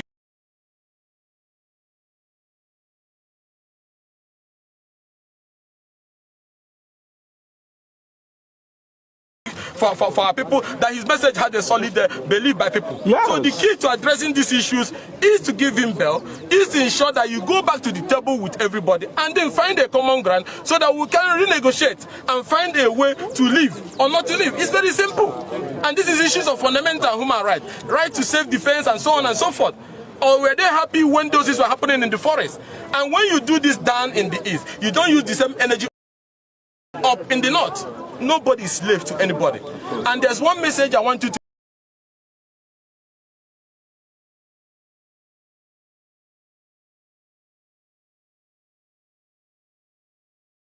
take home. Most people who have dictatorial tendencies, whether in Nigeria or all over the world, refuse to learn from history. Nobody has ever won this war of dictatorship. If not, Hitler would have won it. Idi Amin would have won it. Nkurunziza of Burundi would have won it. What they call him, the one from Zaire, Congo, Mobutu Sese Seko would have won it. So nobody wins it. Because it is unfair, it is injustice. It doesn't survive, it doesn't last forever. So I am here today and appealing to them, if for anything, allow people to even access the court. Allow our traditional rulers to access the court. Allow the lawyers to access the court. Attorney General cannot come with 9 lawyers and their people, and then you want to screen down those lawyers. Okay, why are they hiding that they don't want the white man to enter? The one Mr. Bruce from the US and the one the British government sent. Is there anything fishy about this thing? There's no place in the world people are trying to like this. So this is unfair, and all I'm asking as a messenger of truth is justice in this trial process if it must go on. If not, this thing is going to produce an already known outcome. Thank you very much. Thank you. Okay, go chill because can you bag John because of BBC though? Can you get prepared then down? Sorry. We can go forward. You can't get because can you to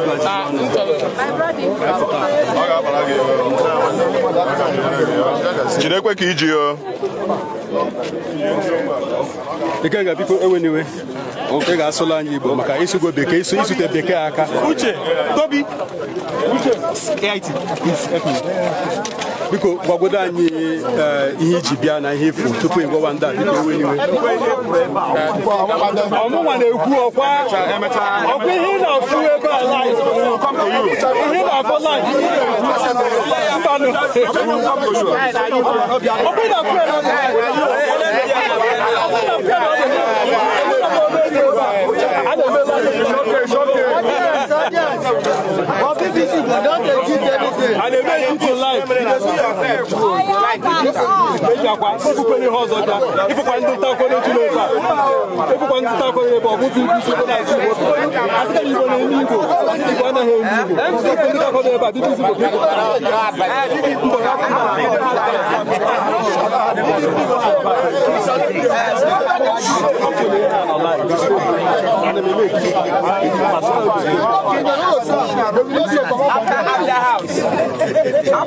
Instead of how they show you, how they made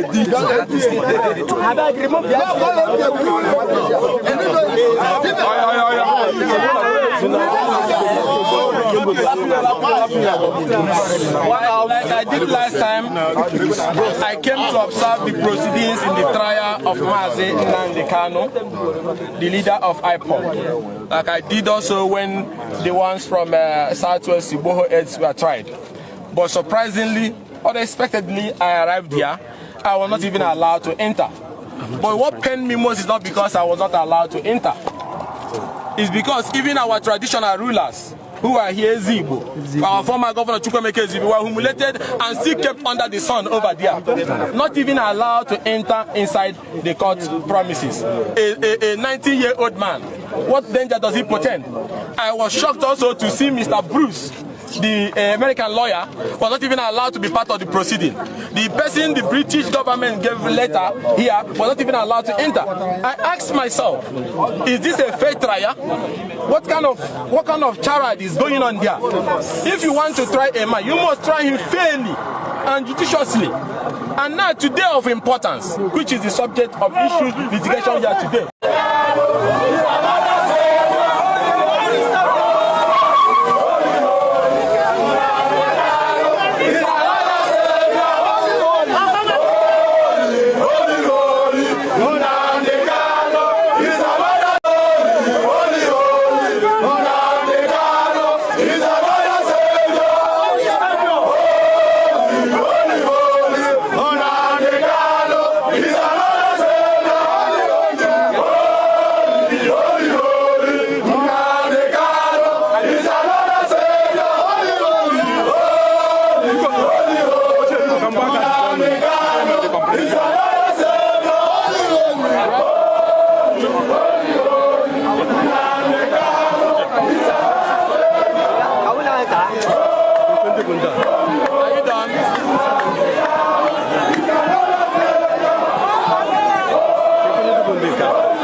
government. The work package arrangement of the federal government.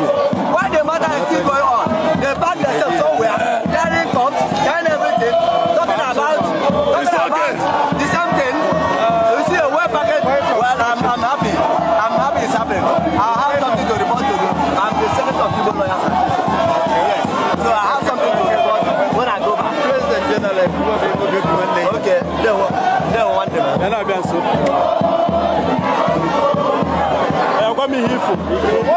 What I can see here is a challenge. Like I've been standing with your politics. All the Igbos. For God's sake, what I can see as a fabrication is nonsensical, insensitive, and absolute idiotism in the highest order. For God's sake, I say this in the greatest sense of respect. Whoever fabricated this nonsense, take away. There is a chain of a nature. For God's sake, I am President Kanu in Nigeria.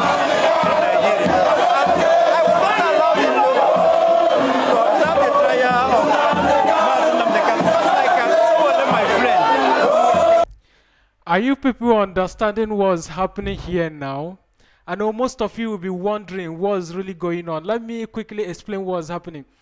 As you can see there on your screen, as you can see there, you see people carrying cups and Nigerian flag. Those are people that Nigerian government have paid to come out today and protest against IPOB. In case maybe you don't understand what's going on. You can see Nigerian, you can see some people, you can see some gangs there. You can see them carrying flags and they are carrying a gasket. On that gasket, you see what they wrote on the gasket? They are protesting against IPOB. And we still have our people there who is singing and protesting as well. You see what's going on there? You see some people, you see them, you see gang of people, they just came out from nowhere and they came out with flags and placard and gasket and they are singing and dancing there. You see what's going on there? That is the thing we've been talking about all this while. That is some of the things that we've been talking about all this while. You see what's really going on there? You see what's happening there? These were people that Nigerian government have paid and they came out to disrupt today's case trial. You see what they are doing there?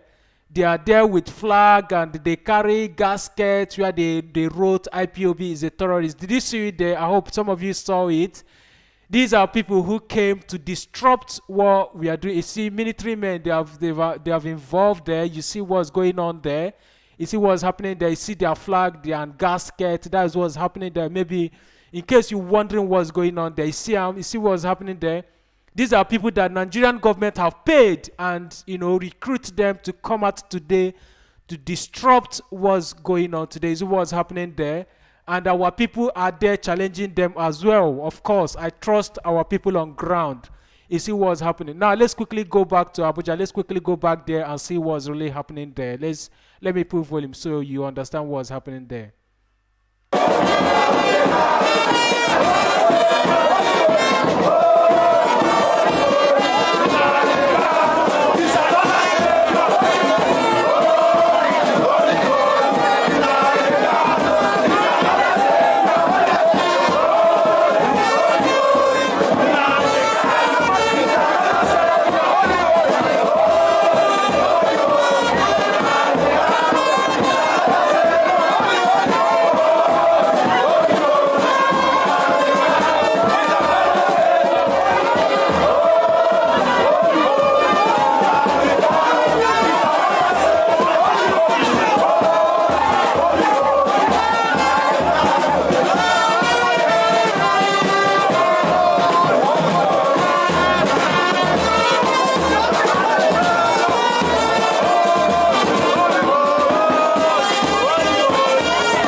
These are people that Nigerian government paid and asked them to come and disrupt today's case trial. But we are more intelligent than them. You know what they are trying to do here? What they are trying to do is to provoke us, maybe to flag our flag. They will start killing us as usual. Remember, even before Mazi Nnamdi Kanu was detained, before he was adopted in Kenya, he warned Biafra never to protest, never to flag our flag again. So what these people are doing here today, the Nigerian government went and paid them. You see what they wrote there on their placards? They say IPOB killer. You see what they wrote there? IPOB killed our security agent. You see it there on your screen. So what's really going on here is they went and they organized this group set of people and they came out to disrupt what's happening today. Our Mazi Nnamdi Kanu's court case trial today. So what they are trying to do is to provoke people on ground, the people who came there to support our leader Mazi Nnamdi Kanu, to see if they will flag our flag, so they will start killing us as usual. You see what's happening there? So please, in case you are in Abuja there, please be careful. There is no any kind of provocation that will make us to do something that will make the Nigerian military to kill us again. And that is why we've been sitting at home to protest. So if you watch carefully here, you see what's happening. You see what's happening in Abuja. That's why I told you today that we'll be bringing you anything that is happening, all the event that will be unfolding here in Federal High Court, Abuja. And as you can see, you see what's happening. You see what they wrote with IPOB name. It's just to rubbish our name as the court case trial is going on today. So you all can see what's going on here. They went and paid this set of people to come and disrupt what's going on here today. And what they want to do is just to provoke people that is on ground there, maybe to see if they will maybe they will be rioting or maybe kind of problem, and they will start killing people there. So if you are in Abuja, you have to be very, very careful. Don't be provoked with anything. They are just a set of group of people that are being paid to come here to disrupt the what is happening. You see the military men there. Once IPOB flag their own flag, I saw someone commenting here that Biafrans should flag their flag. Nobody should flag any flag. Nobody should flag any Biafran flag. Immediately you do that, you will see military men, they will start killing us. Now let's go back to Abuja and hear what they have to say.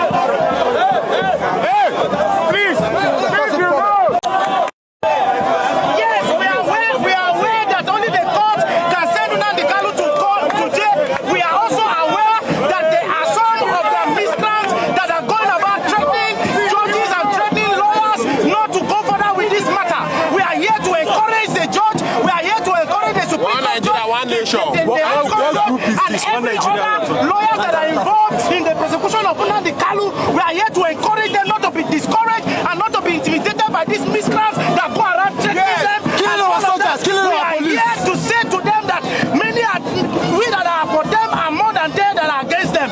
Nigerians are with the security forces, Nigerians are with the police, Nigerians are with the GSS, Nigerians are with the army. It is only Nnamdi Kanu and his cohort that are bent on devising and destroying this country. Nigeria is a united nation, and we are united in one purpose here today to say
You see what's going on there?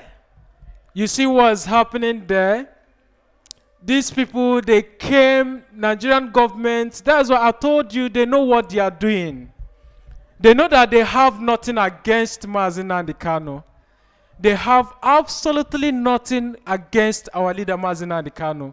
So that is why they went today to pay those, they recruit those people, gave them Nigerian flag, and they wrote IPOB, key our army agents. They gave them money and paid them and told them what to do, and they brought them out to come and disrupt our leader's case trial today. You see what's happening there? You all can see it and witness what's going on there. You see what's happening. What they are trying to do now is to install fear. Is to install fear to people who are on ground there to support our leader. And of course, I trust our people. There is nothing that they will do that will make us, that will scare us. Our people are still there singing. You remember what happened last time on the 21st of October when our leader Mazi Nnamdi Kanu was in court.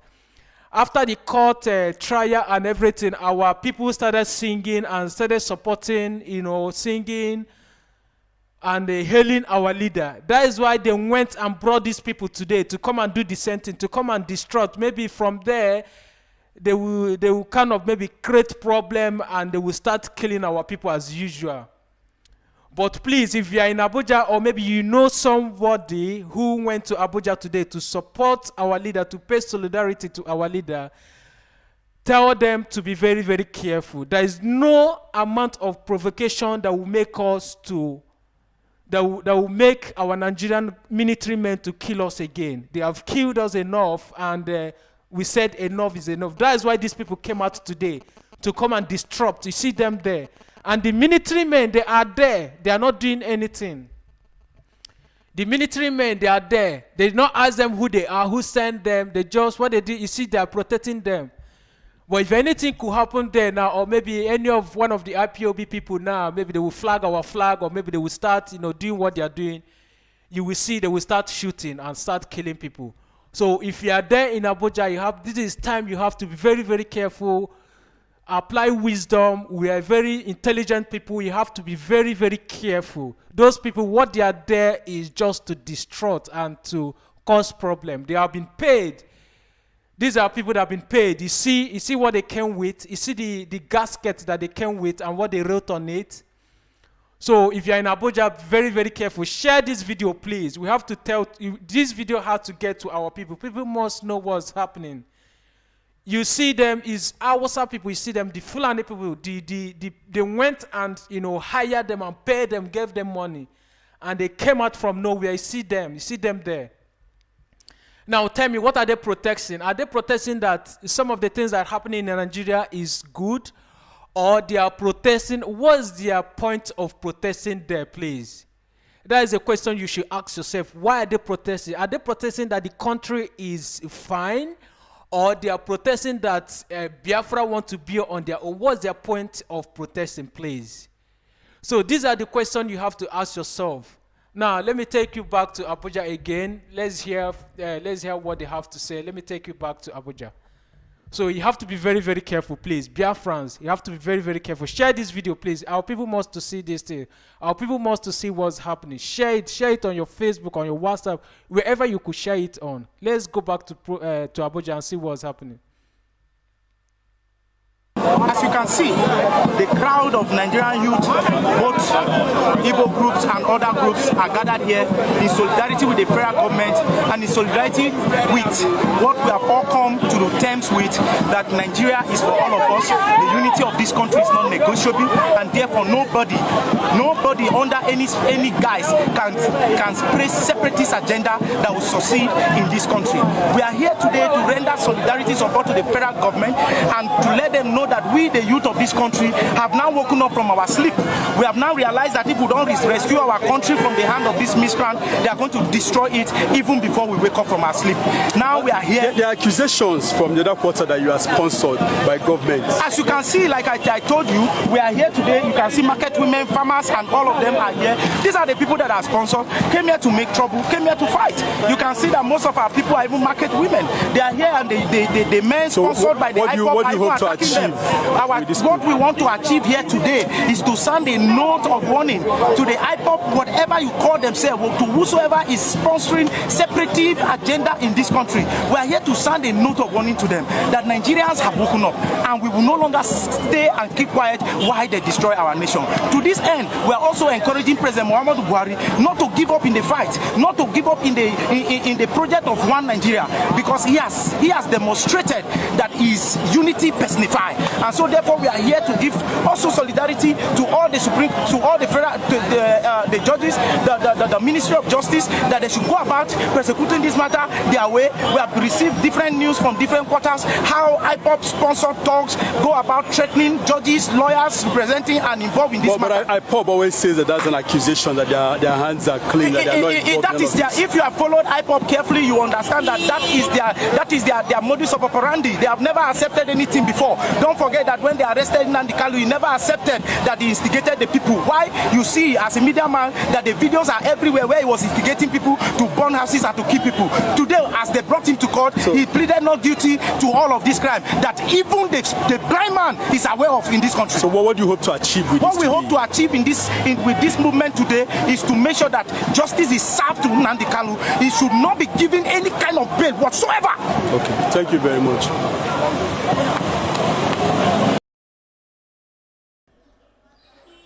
Did you just listen to the man that just finished speaking now?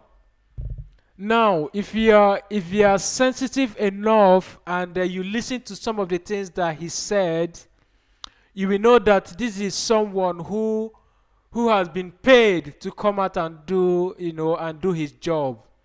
These are some of the people that they used during election to campaign, and they brought them out today to interrupt what we are doing, what the court case of our leader Mazi Nnamdi Kanu today. Did you hear what he said? Men looking at him, if you listen to him very attentively, if you pay attention when he was speaking, you will notice that he was paid to come and do his job. Well, I don't blame him anywhere. If maybe, for instance, he has a job, he wouldn't have left his office to come here to speak just the way that he just finished speaking. He wouldn't have come here to talk today if he had a job. So this is what they do. That is what he does for a living, and he has fulfilled his righteous. So these people, do not listen to them. They are paid. They have paid them to come here. And to begin with, remember when we started this program in the morning, lawyers and our chiefs and the kings that came from Igbo lands were not allowed to go inside the court premises.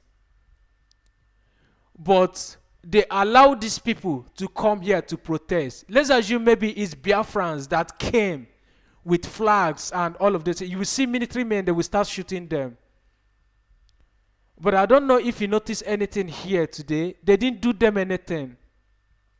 Military men were there, they were just there guiding them. They didn't shoot them, they didn't do them anything. If it was IPOB now, you will see they will start shooting gun. If it's NSAS protesters, you will see they will shooting them tear gas. But those people came there, you see what they did. Police was even guiding them. That is to tell you they know what they are doing. So order from above came, and those people, they came there and they did what they did this morning. They have been paid. The Nigerian government, somebody who is parading himself as a Buhari, paid them. Manami, all of them, they know about it. They recruited them and said, you people should go there today and protest. So they know what they are doing. So it's sad that all of those things is happening today, and I am happy that so many people are watching what's going on. So if you're in Abuja, do not be demoralized. Do not be demoralized. Do not be scared. All of these things is just nothing. And it's not going to change anything. Everybody knows the truth. What did Mazi Nnamdi Kanu do? Did he kill anybody? The answer is no. What did he do? This is somebody who is fighting for his people, the rights of his people, the freedom of his people. And they went and recruited some people, and they came with gaskets, and they started protesting. Say that Mazi Nnamdi Kanu killed their security agent and they killed the army. So if you're in Abuja, you have to be very, very careful. Do not flag our flag. You know, whenever we flag our flag, they will shoot gun at us and, you know, and kill us. So let's see, our barrister is out. Let's hear from him. Barrister Fanye Jofwa is here. Let's hear what he has to say.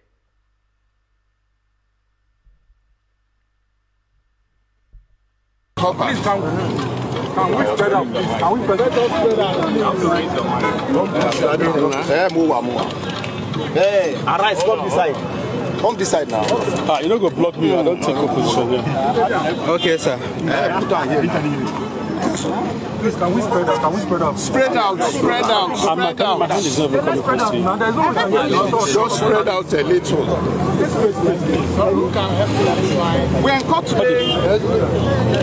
We're in court today for an application challenging the empty charge, 7-count charge filed by the federal government against our client to hear it. All right. Then, of course, you are familiar with the constraints lawyers are being exposed to here.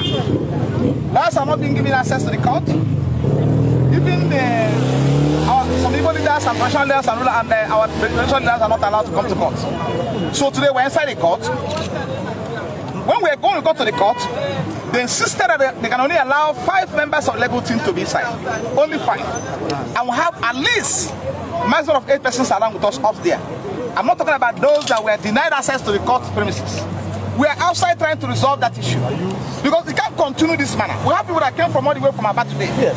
We have a person who is representing Igbo lawyers here. Yes. He was not allowed access to the court. We have people who are representing Ndi Otokiwu. We have people who are representing Ohanes and Igbo. They were not allowed access to the court today. So we insisted that the right thing must be done. After all, we have over 9 members of legal team representing the federal government today in court. They were in court. Lawyers. We also have over 10 members of SSS officials right inside the court. Why can't they allow at least some members of legal team defense team to be in court? So they refuse to do that. And we're outside the court door trying to resolve these challenges. The court came in, locked the door, then denied access to the court. Before we could speak to Jack Robinson, the matter has been adjourned to 19th and 20th of January. I've not seen such travesty. I've not seen travesty of justice. We are just told. We are told that the court invited our client and the DPP and the prosecutor to have a discussion with them. Even when we are not there. Imagine.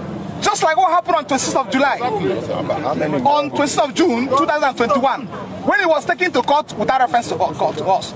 And he was tried on that day without us being in court. It's the same thing repeatedly itself today. And it's unfortunately, we are within the courtroom.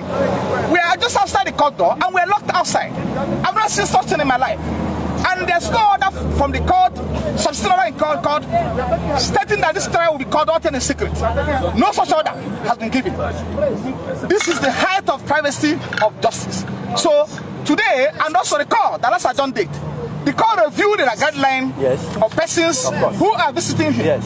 That guideline contained an order of courts and was served on the DSS. That order was furthered by the DSS with impunity. And on the basis of that disobedience to that court order, we filed from 48 against the DSS to commit him to contempt. That application is going to come out today for hearing too, because we want to find the court. The court has a duty to protect the sanctity of his order. So we're in court today to also inform the court that the order he made and served on the DSS was furthered with impunity. It can't continue that matter. So today, we are not even allowed to come inside the court to address the court on this point. So what we are saying as legal team, there is a clear case of denial of fair hearing as concerns the parties of the Constitution. So we are going back home to strategize and take a further decision as to whether we can continue in this court or elsewhere. Because what you know is that this matter must be heard and must heard what? Must heard exclusively. If the court is not willing, disposed to hear this case, he will excuse himself voluntarily from country with this hearing of this case. That's what I can also say. Yes, what I want to say is it's very clear. This was the 5th time I had come from the United States as Nnamdi Kanu's international lawyer to try to meet and see him, where I was denied 5 times. It was very clear today that I was the one that caused them to lock everybody out of the courtroom. They did not want me in the courtroom. I'm here not to create an irritant. There are huge international law issues raised by the charges against Nnamdi.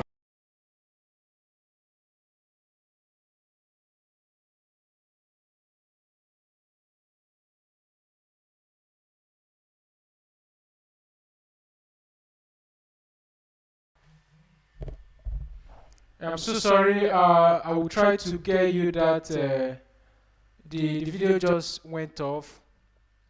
Just bear with me. I will get it right away. I'm trying to work on it now. I don't know what happened. Where I was restreaming it just went off. So you hear what our barrister is saying. Barrister Ifeanyi Ejiofor.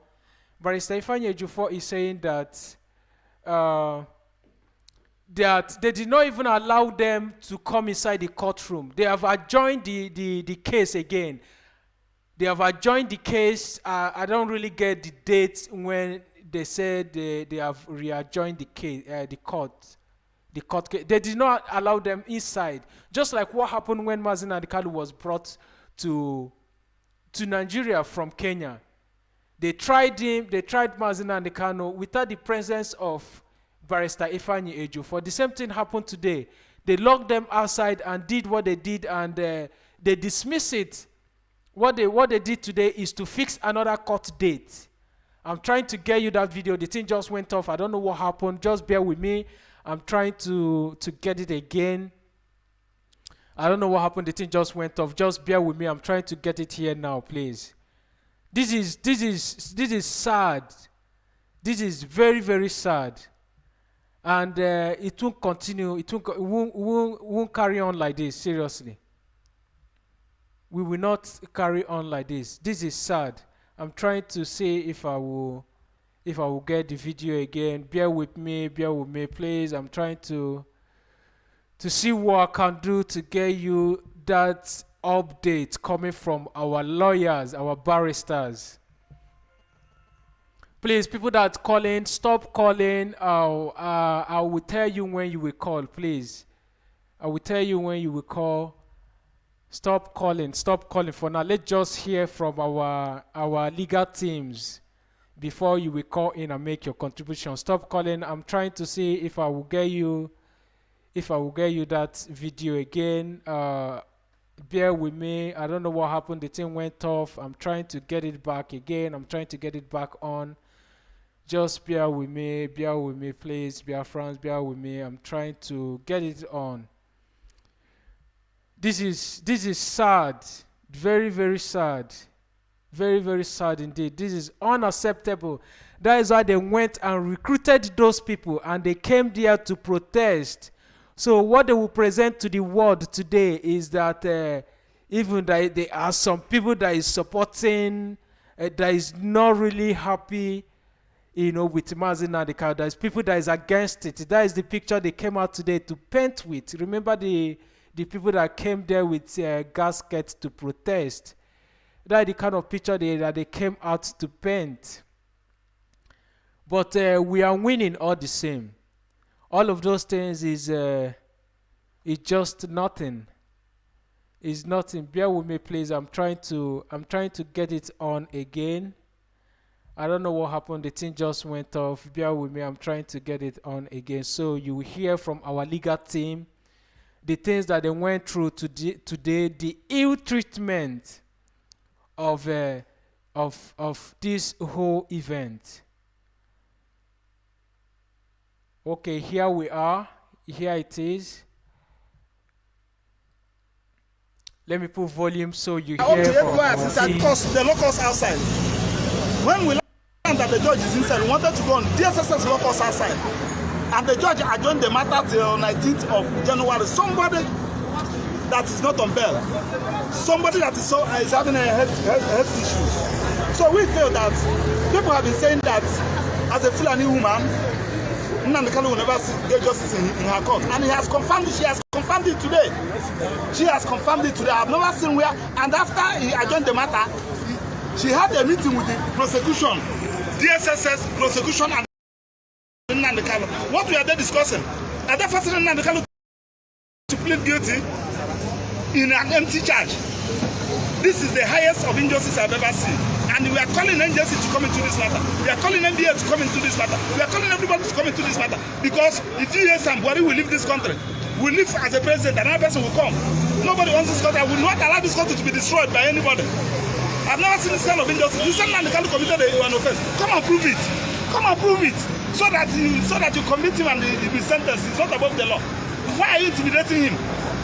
So that is our position. Your full name? My name is Mazi Nnamdi Kanu. I'm one of the legal team. Thank you.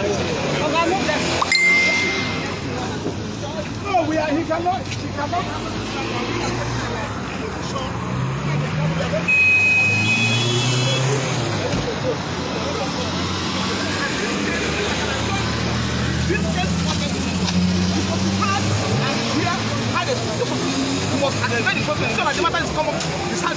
He has not committed an offense against the law. We have informed the world, filed our solid objection to the charge, that the 7-count amended charge filed against Nnamdi Kanu is as empty as what one can never imagine. It's as empty as what one can never imagine. It's a worthless paper before the court. And we have filed a strong objection to challenge it. And the court is under obligation to hear this agitation. Never really one or the other. You can't run away from it. And no trial will commence in this case without application being held. Of course. So we are going to take up the matter in the court of battle. Thank you so much. Your name for the It's very clear that the reason for the lockout. I've been here 5 times. My name is Bruce Fine. I'm an international lawyer who represents Nnamdi Kanu from the United States. It was clear today that when the lawyers were entering the courtroom, when I was prepared to enter, they said, "No, Mr. Fine, you can't enter." It's clear this is the 5th time this has happened to me, despite the court order authorizing Nnamdi Kanu to see any lawyers of his choice without any inhibition whatsoever. It's a flagrant violation of international law. The Nigerian Constitution is private accused of right of access to counsel. It's very clear every single day that Nnamdi Kanu is being detained is another violation of international law. He's being punished in solitary confinement. There's never been any hearing whatsoever. Never been a finding that he did anything guilty whatsoever. And here he is. Now we have a scheduled hearing in January, 6 months of punishment before you even have a trial. Think of that. That's Alice in Wonderland. Sentence first, verdict afterwards. This case is going to go to an international forum. I'm taking the to Geneva, the United States Congress, to make clear that the Nigerian judiciary cannot be trusted. Sanctions are necessary in order to bring it into conformity with due process of law. And until that happens, Nigeria will be a pariah state. It will be a failed state. And I want to underscore to the Nigerian judiciary, you're not immune from criminal prosecution like the Nazi judges weren't either. You participate in the flagrant violation of human rights, you'll be charged with crimes against humanity at the ICC. And I can guarantee that because I'm going to do it. Okay, your name again? My name is Bruce Fine, F-E-I-N. For record. Yeah, Bruce Fine. Bruce Fine for record. Bruce Fine for record is a former deputy attorney general of the United States of America. And a lawyer to Nnamdi Kanu that POB in the United States of America. Okay, you said fine, right? F-E-I-N.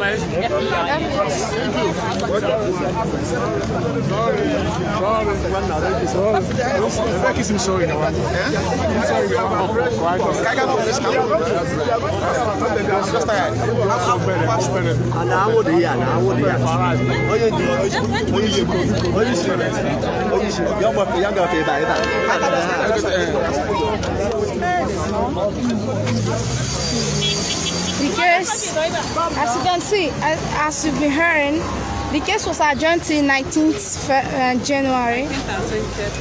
19th and 20th of January, and our lawyers are completely complaining that they were not allowed to even go into the courtroom. So our leader Mazi Nnamdi Kanu had a secret trial today, and they were trying to convince him to plead guilty or take one ransom or the other so that he can quit what he's doing. But we trust him. So this is the thing that they've been trying all this while to do. to try them secretly so people will not know. Either to maybe give him money or maybe compromise him. Of course, we trust our leader Mazi Nnamdi Kanu. This is some things that they've been doing all this while to try them secretly. And they have done it today. That's why they lock everybody outside. When we started the program before, you saw how everybody was, even our barrister Ifeanyi Ejiofor was locked outside as well. This is unacceptable and it won't continue. They tried him secretly and they adjourned the case till 19th of January.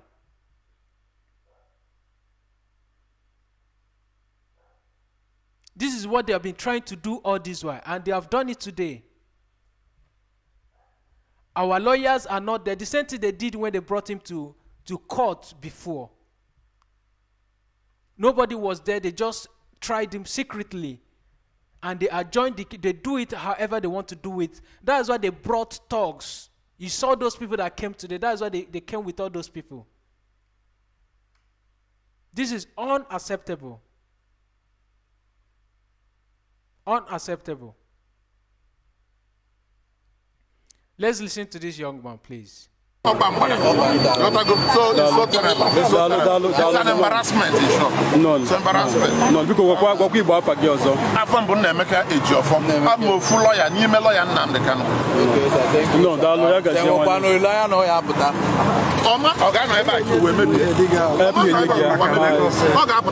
Come on, we come and business.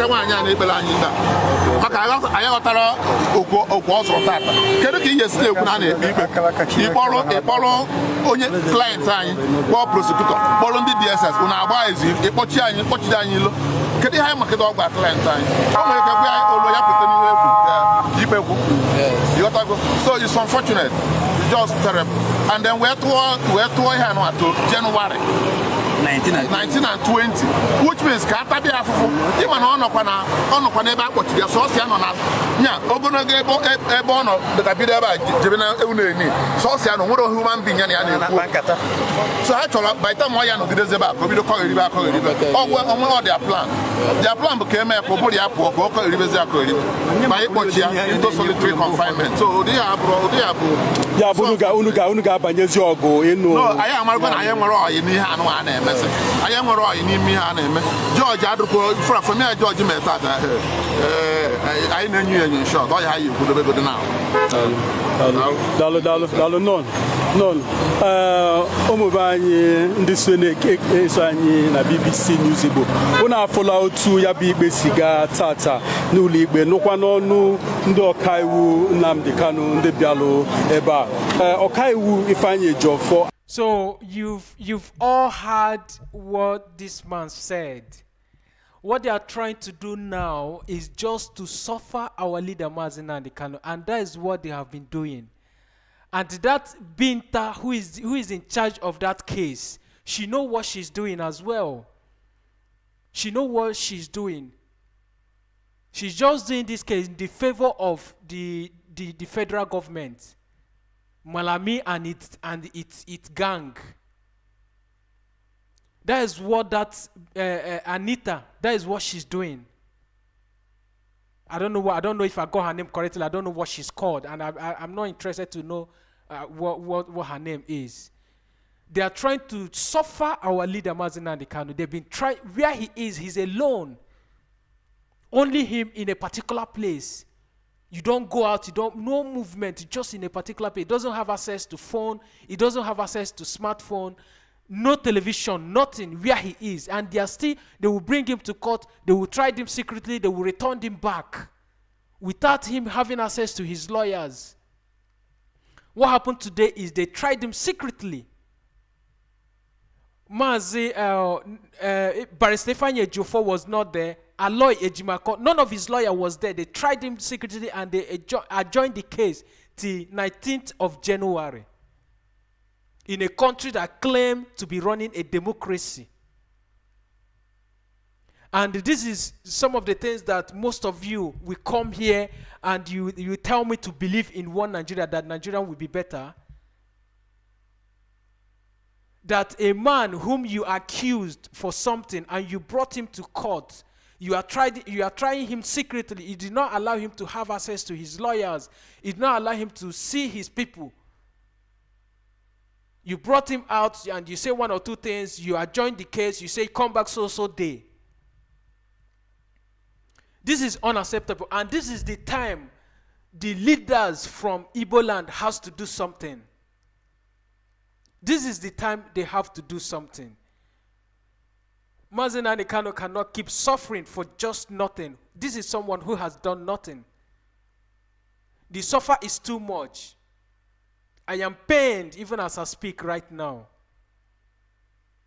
They brought him out. They tried him secretly. None of his lawyer was there. They tried him secretly. The next news we had is that the case has been adjourned till next year. This is November. He will be there December. Then January 19th. They did not even specify the date. They say either January 19th or January 20th. This is sad. People, our leaders from Igbo land, this is the time they have to do something.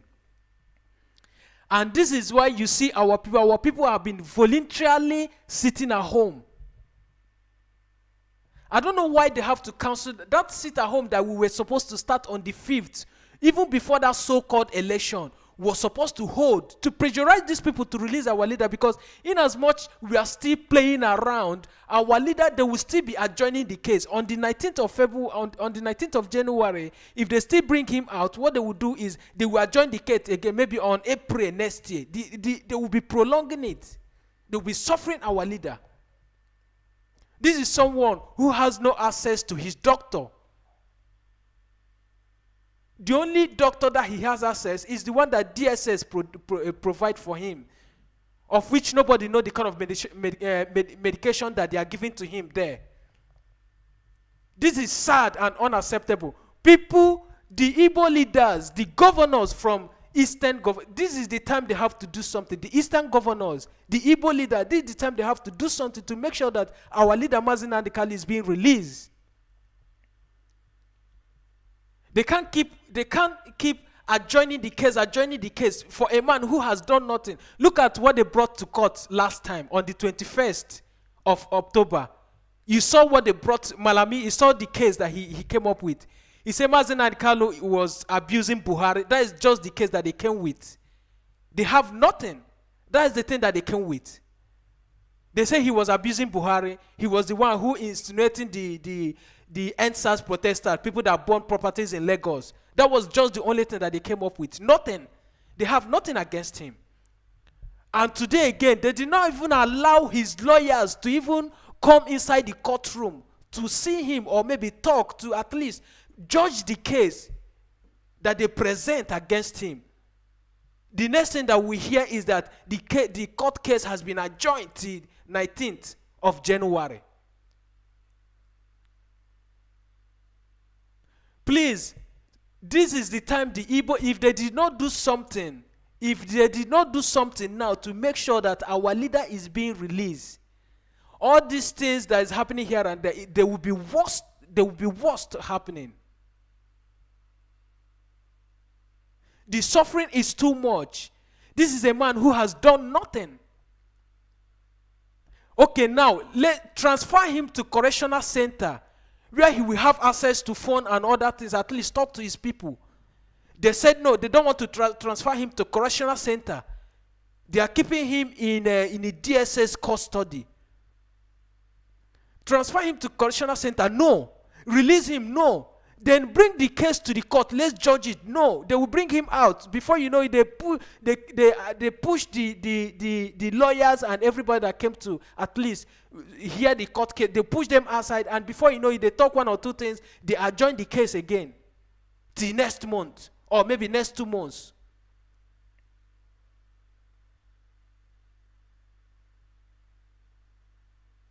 That sit at home, they were supposed to start on the 5th of on the 5th of this month, that our DOS council. I am against it. I'm not happy. Let's assume maybe that sit at home took place. That election wouldn't have hold. They will know how serious we are to put pressure. They won't be talking about election. They will talk about how to release our leader first.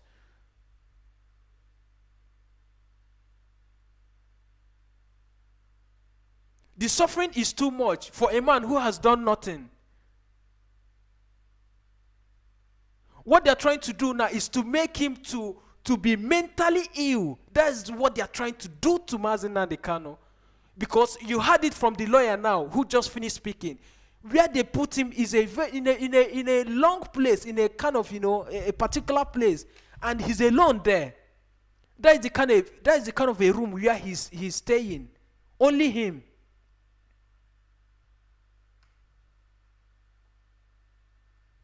Please, it's about time for us to do something, because if we not do anything, the thing it will keep happening. They will still be holding our leader Mazi Nnamdi Kanu. The Igbo, if you know anybody who is in power as in Igbo land, who may be governor or whoever the person is, copy this broadcast, share it to the person. This is about time that our leader Mazi Nnamdi Kanu has to be released, because he has done nothing. The court case cannot be keep adjoining till when? Okay, if you want to adjourn the case maybe to next month or maybe to the upper month, transfer him to correctional center where he can at least, talk with other people who are there in detention. But they said no. Then release him, no. Give a referendum, no. Then what did they want? Okay, what did he do? Bring the case to court. Let's talk about it. They say no, they don't want to talk about it. Then why are you holding him?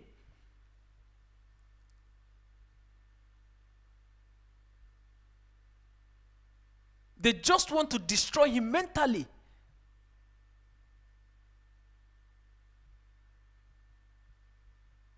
So this will not continue, in as much as they are still holding him, and the people of Biafra land, people of Igbo land, we are not happy, and we are demanding for the release of our leader, Mazi Nnamdi Kanu, who has done nothing, whom they have been holding for some times now.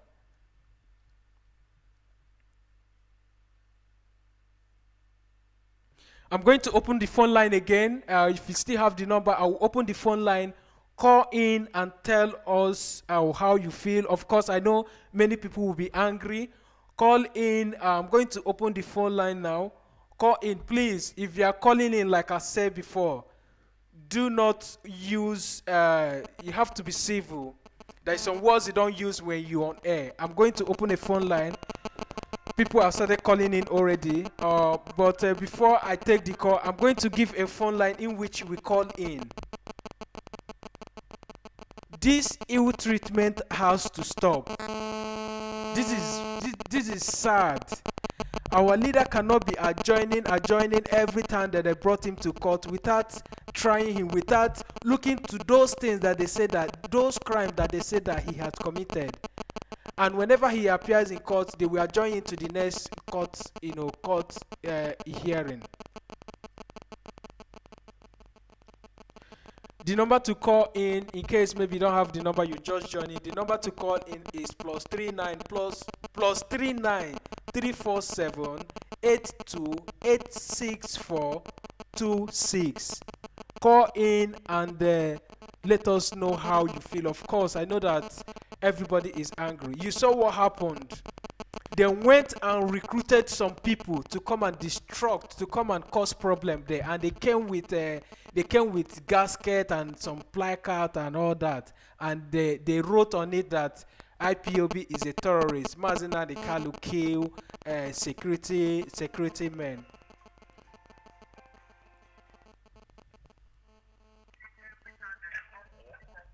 Hello, good morning. Your name and where you are calling from? I'm Mazi Nnamdi Kanu from Abducted. Mazi Nnamdi, welcome to the program. How do you feel about today's case? You probably must have heard that the case has been adjourned. All right, we lost that call. Please call in. You can reach us on WhatsApp as well. We are on WhatsApp as well. You can call on WhatsApp or you call us direct. So in case maybe you're just joining, the court case has been adjourned till 19th of January 2022.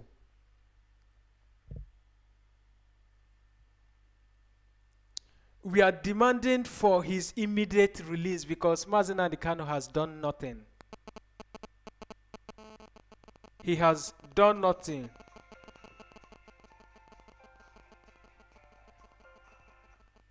Please, if you call in, you give us your first name and you go straight to the point. Tell us how you feel concerning today's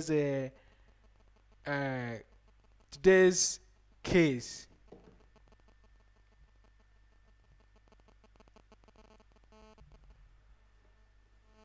Hello, good morning. Your name and your how you feel. Yes. Hello. Yeah, can you hear me? Hello, go ahead. Thank you so much. I'm very, very happy for all your work. My name is Jen.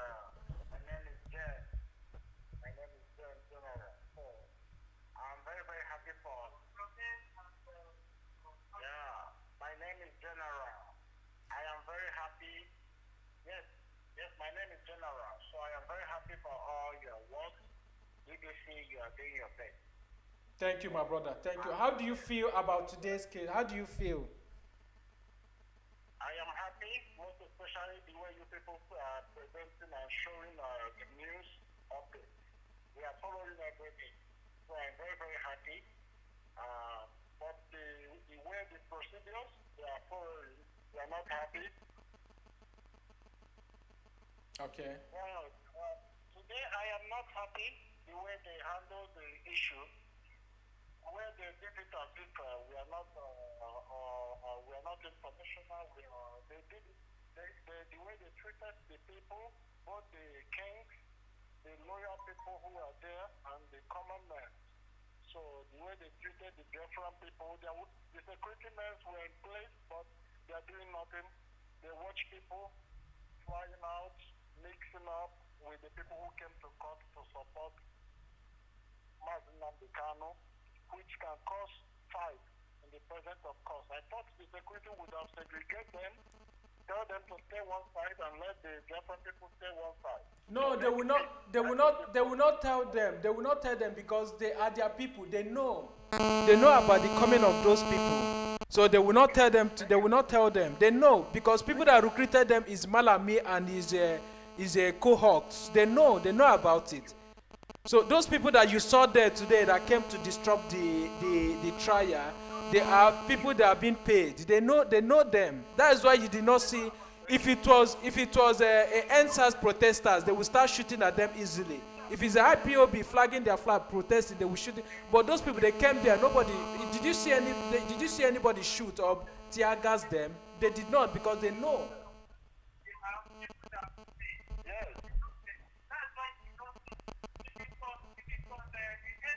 Please reduce your turn down from the one you are listening us with because I can hear your voice from the background.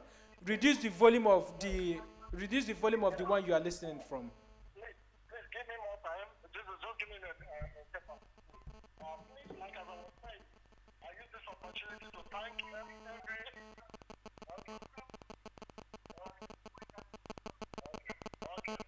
Okay. I think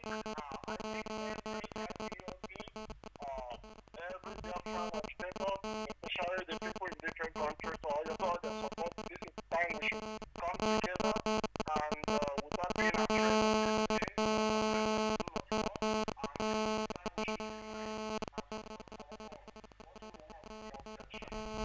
Our lawyers must not be intimidated. None of them, nobody will be intimidated.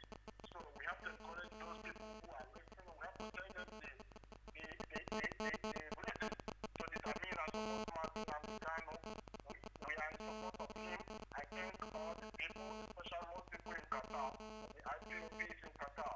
I thank all the IPOBs in the world. All of them, many of them. My name is Kenechiko. So I thank everybody in general. Thank you so much, BBC. Thank you, my brother, for calling. Thank you. All right, that is one of our brothers from Qatar. Thank you for calling in. So today's court hearing has been adjourned till 19th of January. That's when they will still bring him again. You know, what happened today is very, very sad, and what happened today is very, very sad. If Mazi Nnamdi Kanu could be tried secretly today, if Mazi Nnamdi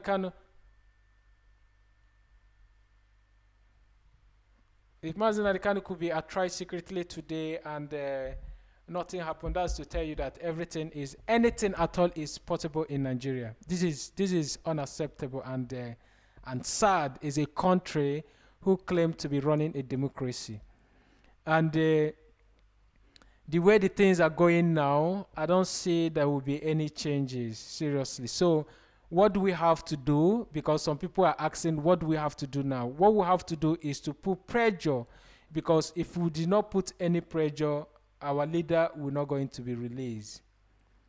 So it's sad that all of these things is happening. So we're going to stop the program here. Any updates that comes in, or any information that we get, I will come on here and I will pass the information. I thank everybody for coming in. I thank some of you that have followed and shared the program and liked the page. Then I still thank people on YouTube, people that have subscribed. And I will see all of you again. Maybe this evening, we'll still come on air again this evening to update you, maybe from our lawyers, because they will have to talk to us. I will come back in the evening to talk to Biafrans concerning whatever information that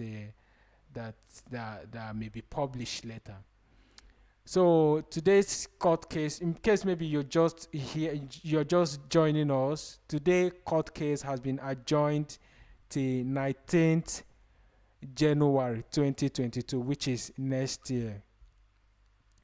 So from now till that 19th January, let's see what we can do to make sure that our leader Mazi Nnamdi Kanu will be released, because we can't keep silent and allow him to be perishing there.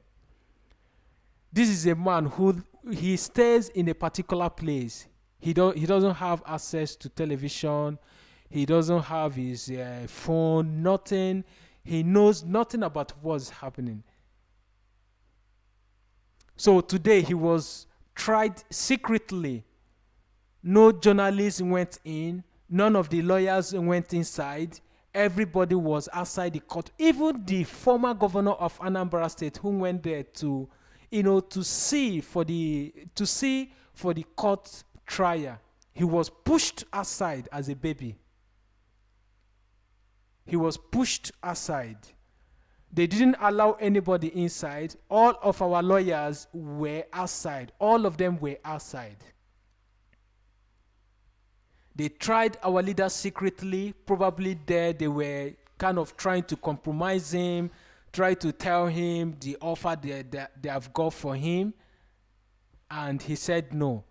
They adjourned the court case the 19th of January next year, 2022. So let's wait and see. I will urge all Biafrans to maintain peace like you've always been.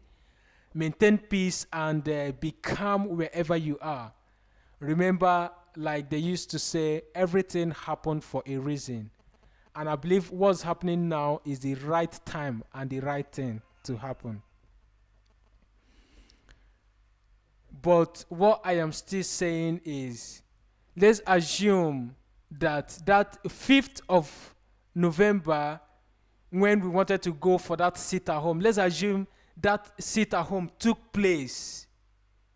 I believe what happened today wouldn't have happened. Those people that you even saw today wouldn't even have the balls to even come out to protest against our leader. All of us saw it. You saw people, they recruit people and they came out, they were protesting. Now, if you ask yourself, what are they protesting for? Are they protesting that Nigeria is perfect? Or are they protesting that, what are their points of that protest? Why are they there?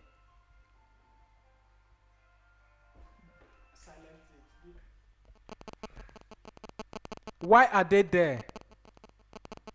Why are they protesting?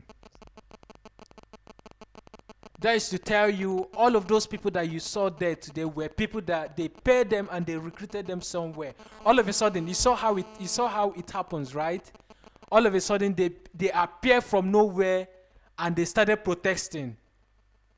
They came with gaskets. They came with some flags, Nigerian flag. They came with a flyout, and on their flyout, they wrote Mazi Nnamdi Kanu killed security agent. Mazi Nnamdi Kanu killed army.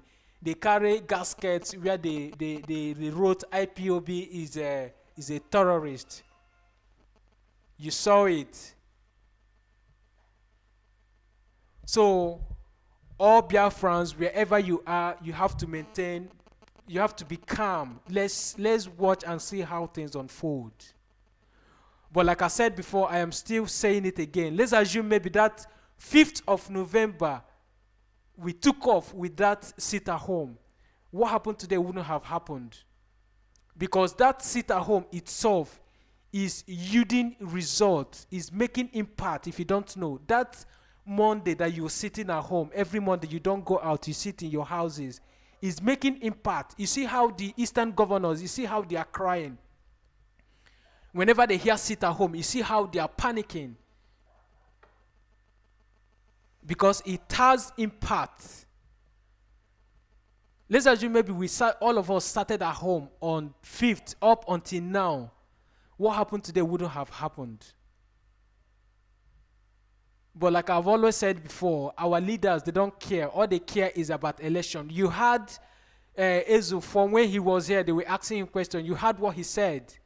He was still preaching one Nigeria. So those people, they don't care. All they care is the political office, how they are going to campaign for election, who is going to be the next governor. That is all they care. So let's maintain peace and see how things unfold. You have to be calm wherever you are. Be calm. Mazi Nnamdi Kanu was tried secretly today. None of his lawyers saw him in court. You know, like what happened last month when they were in court with him. You see, they took photos, they snapped with him, and the photos were published everywhere. But today, they didn't enter the court. They didn't even see him. They brought him out.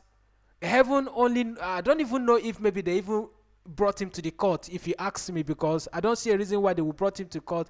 They will not allow his lawyers to see him. Who knows if they even brought him to court at all? Who knows?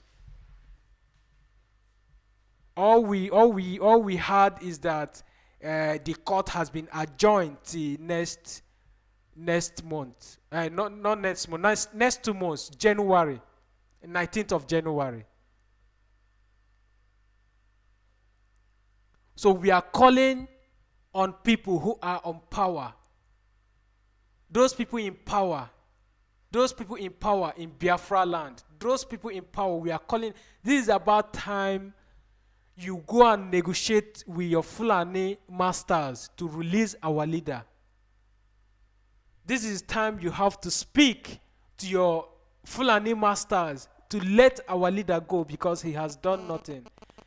This is the time you have to go and talk to them.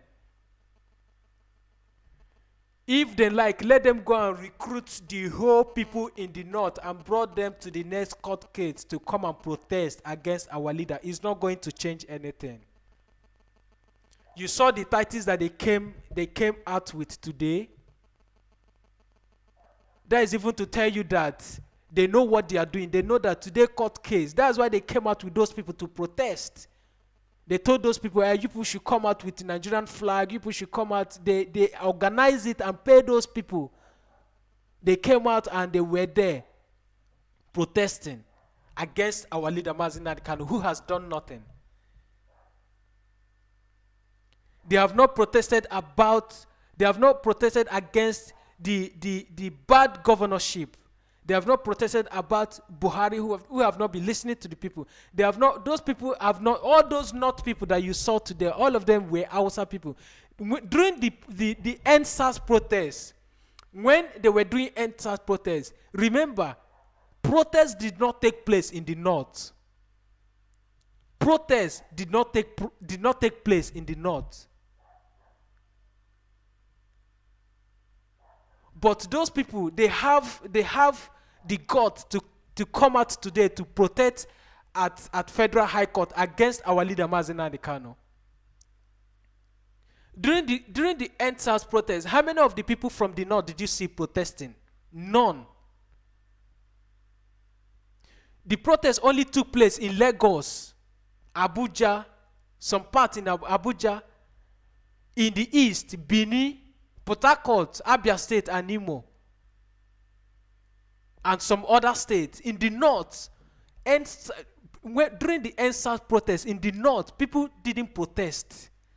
That is to tell you that they know what they are doing. But surprisingly today, that Mazi Nnamdi Kanu were supposed to appear in the court, of which, if he asked me, they did not bring him to court, but they just came up with a story that they've adjourned the case, they have adjourned the court case till next 2 months, which is January. If he asked me, Mazi Nnamdi Kanu didn't appear in court, they did not bring him out. Because if our lawyer, barrister Ifeanyi Ejiofor, and our lawyer Ejimako did not see him, that shows that they did not bring him to court. So if they can come up with those people to come and protest, that to tell you they know what's going to happen. They know that they are not going to produce him in court. So they recruit people, they pay them, and they told them what to do, and they came there and they were protesting against our leader Mazi Nnamdi Kanu. One of the groups that protested today, when they were interviewing him, they were asking him, "What are you going to achieve with this?" He said that he's telling Buhari to make sure that Mazi Nnamdi Kanu is not being released because they have killed the military man. Just look at what he was saying.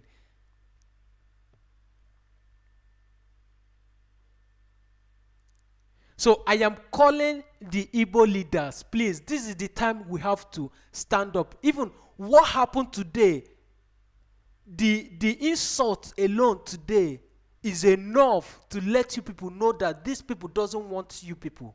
They don't want those Fulani cabals. They don't want anybody. They don't want any of you. They don't respect you, no matter how high you are ranking, no matter how high your rank is. They don't respect you. So that is why they regard you as nothing. That is why you came to Federal High Court Abuja and they chased you away. They asked you to go and stand at the gate because they don't have regard for any of you. So this alone is a red flag, is something that will tell you that there is something that is not working somewhere. Something must give way. Because if we continue like this, have our leaders whom we are depending on, people that are supposed to be speaking on our behalf, and they went to Abuja Federal High Court to represent us, to at least see what's happening in the court, and they've been chased outside the court.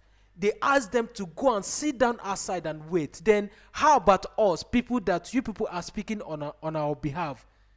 What will happen? What would that night happen to us? If we go there, they will just kill us. So this is the sign that shows that it's about time that you people have to rise up and do something. If not, if you people keep silent after today's event, all of us saw what happened. Our barristers was asked to go outside, our lawyer, everybody, our chiefs, even including the former governor of Anambra. Do you know what it is to be a governor? Including the former governor of Anambra State was chased outside the Federal High Court. He was asked to go and wait outside. If something like that could happen and people from Eastern State didn't do anything, then I know that something is wrong somewhere. Ohaneze Ndi Igbo, if he didn't come out and speak, not just sit in one place, maybe writing press that, if he did not come out and address this issue, if he did not come out and order for the release of our leader Mazi Nnamdi Kanu, then I will know that something is wrong somewhere. After all, the Ohaneze Ndi Igbo is not even representing the Igbo people. He's also there for his own selfish interest. That is why they will see all of those things that is happening and they will keep silent. You see those people that came out to protest, they did not shoot even tear gas. Nobody flogged them, nobody slapped them. They were the military men were guiding them. Go back and look at the video. It's there. All the whole blocks today carried it. All of us saw what happened. So if the Igbo leaders did not stand up and do something, they will keep treating us like nobody. They will keep throwing out. When we get to offices, they will ask us to go and stand at the gate. It's about time. This is the right time that the Igbo leaders will have to stand up and do something. Because what's happening now is showing that they don't have respect to anybody. And that's why they are holding Mazi Nnamdi Kanu and nothing is happening. You saw during the time of Abba Kyari, the former policeman that was that they ordered his arrest from the US. Interpol ordered his arrest. You saw what happened. All the whole North people, they joined force together. They brought all their lawyers. They said, no, he's our own. He can never go. You saw what happened. Because those people, they are speaking for their people. They are whatever that happens, they will stand together. But our own leaders, they are doing nothing. Look at what happened today. Our kings were asked to go and sit on a plastic seat outside. You saw it. Our kings that is giving command on what's happening in some local government, in some communities, were asked to go and stand at the gate. They were standing on the sun for until after the trial, the secret trial of Mazi Nnamdi Kanu today. Because what they did today is they tried him secretly. Nobody knows about it. Our lawyer did not see him. Nobody saw him today. They tried him secretly and they adjourned the court case till 19th of January next year, 2022. And you expect people to be happy? No, people are not happy. People are angry. This is somebody who has done nothing. Now, how about people who occupies high offices there in Abuja? They are all corrupt. EFCC have not fished them out. No arrests have been ordered. Nothing. They are there going around with their convoy. Army and the Mupo people are surrendering them. They are anywhere they are going to, you see policemen guiding them. The real criminals are there. Nothing is happening to them. But somebody who came out and said, no, the treatment of my people, the way you are treating my people is enough. It's about time we need to leave. And you hold him and you arrested him and you detaining him. Or you bring him to court. Let's talk about it. He said, no, you're not going to bring him to court. Okay, you brought him to court. Allow his lawyers to come to look into those things. You said that is his offense. You did not allow his lawyers to come to the court. So what's the point then of arresting him? You keep adjourning the case, which means you have nothing against him. That's what it means. Then that was not enough. You went and you recruited some people to come and protest in court.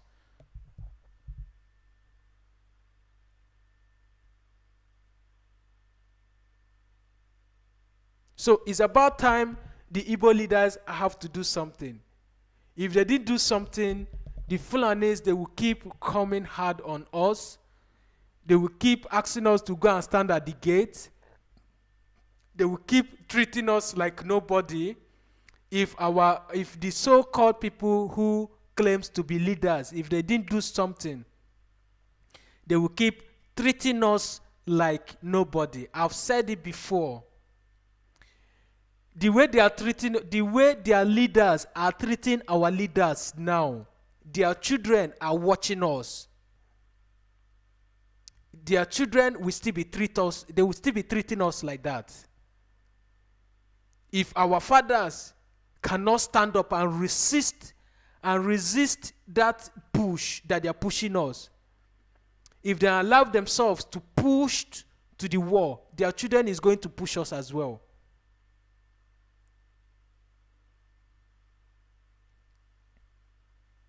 So it's about time our leaders wake up and do something. If they didn't do something, we'll keep going the circle.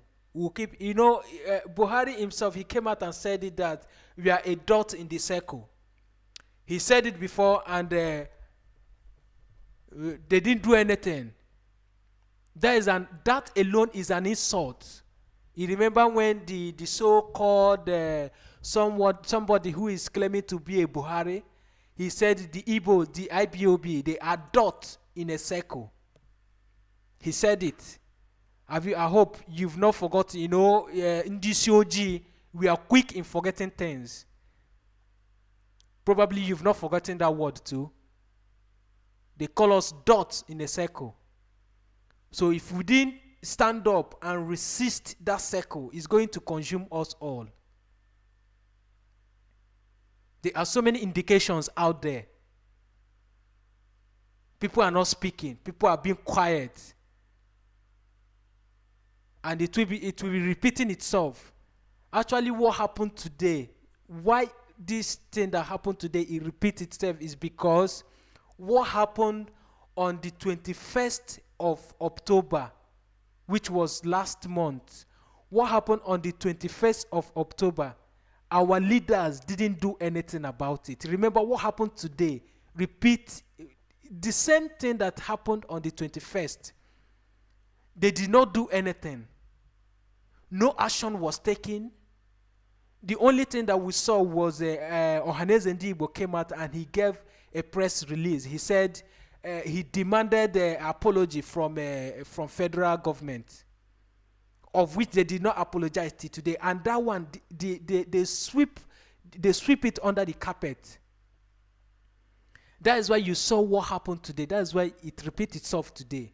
Let's assume maybe they took a serious action after that 21st of October. What happened today wouldn't have happened. Even the secret trial of Mazi Nnamdi Kanu that happened today wouldn't have happened.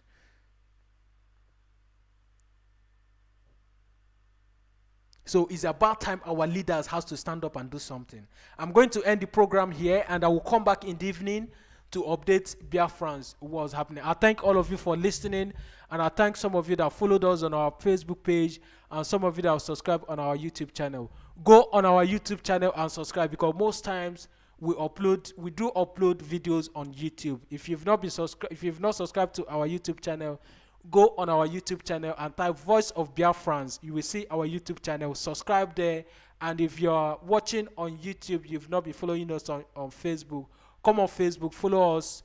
We bring you live updates, news regarding Biafran struggle, and all you need to know about Biafra and the detention of the illegal adoption of our leader Mazi Nnamdi Kanu. We bring you all of those updates on this platform. I will leave you here, and I will see all of you in our next program. Some of you that I didn't take your call, I am sorry, because I am not happy. I didn't take all of your calls, but when I come back in the evening, we have time to talk, and I will take as much as call as possible. I greet all of you, and my name still remains Mazi Nnamdi Kanu. I will see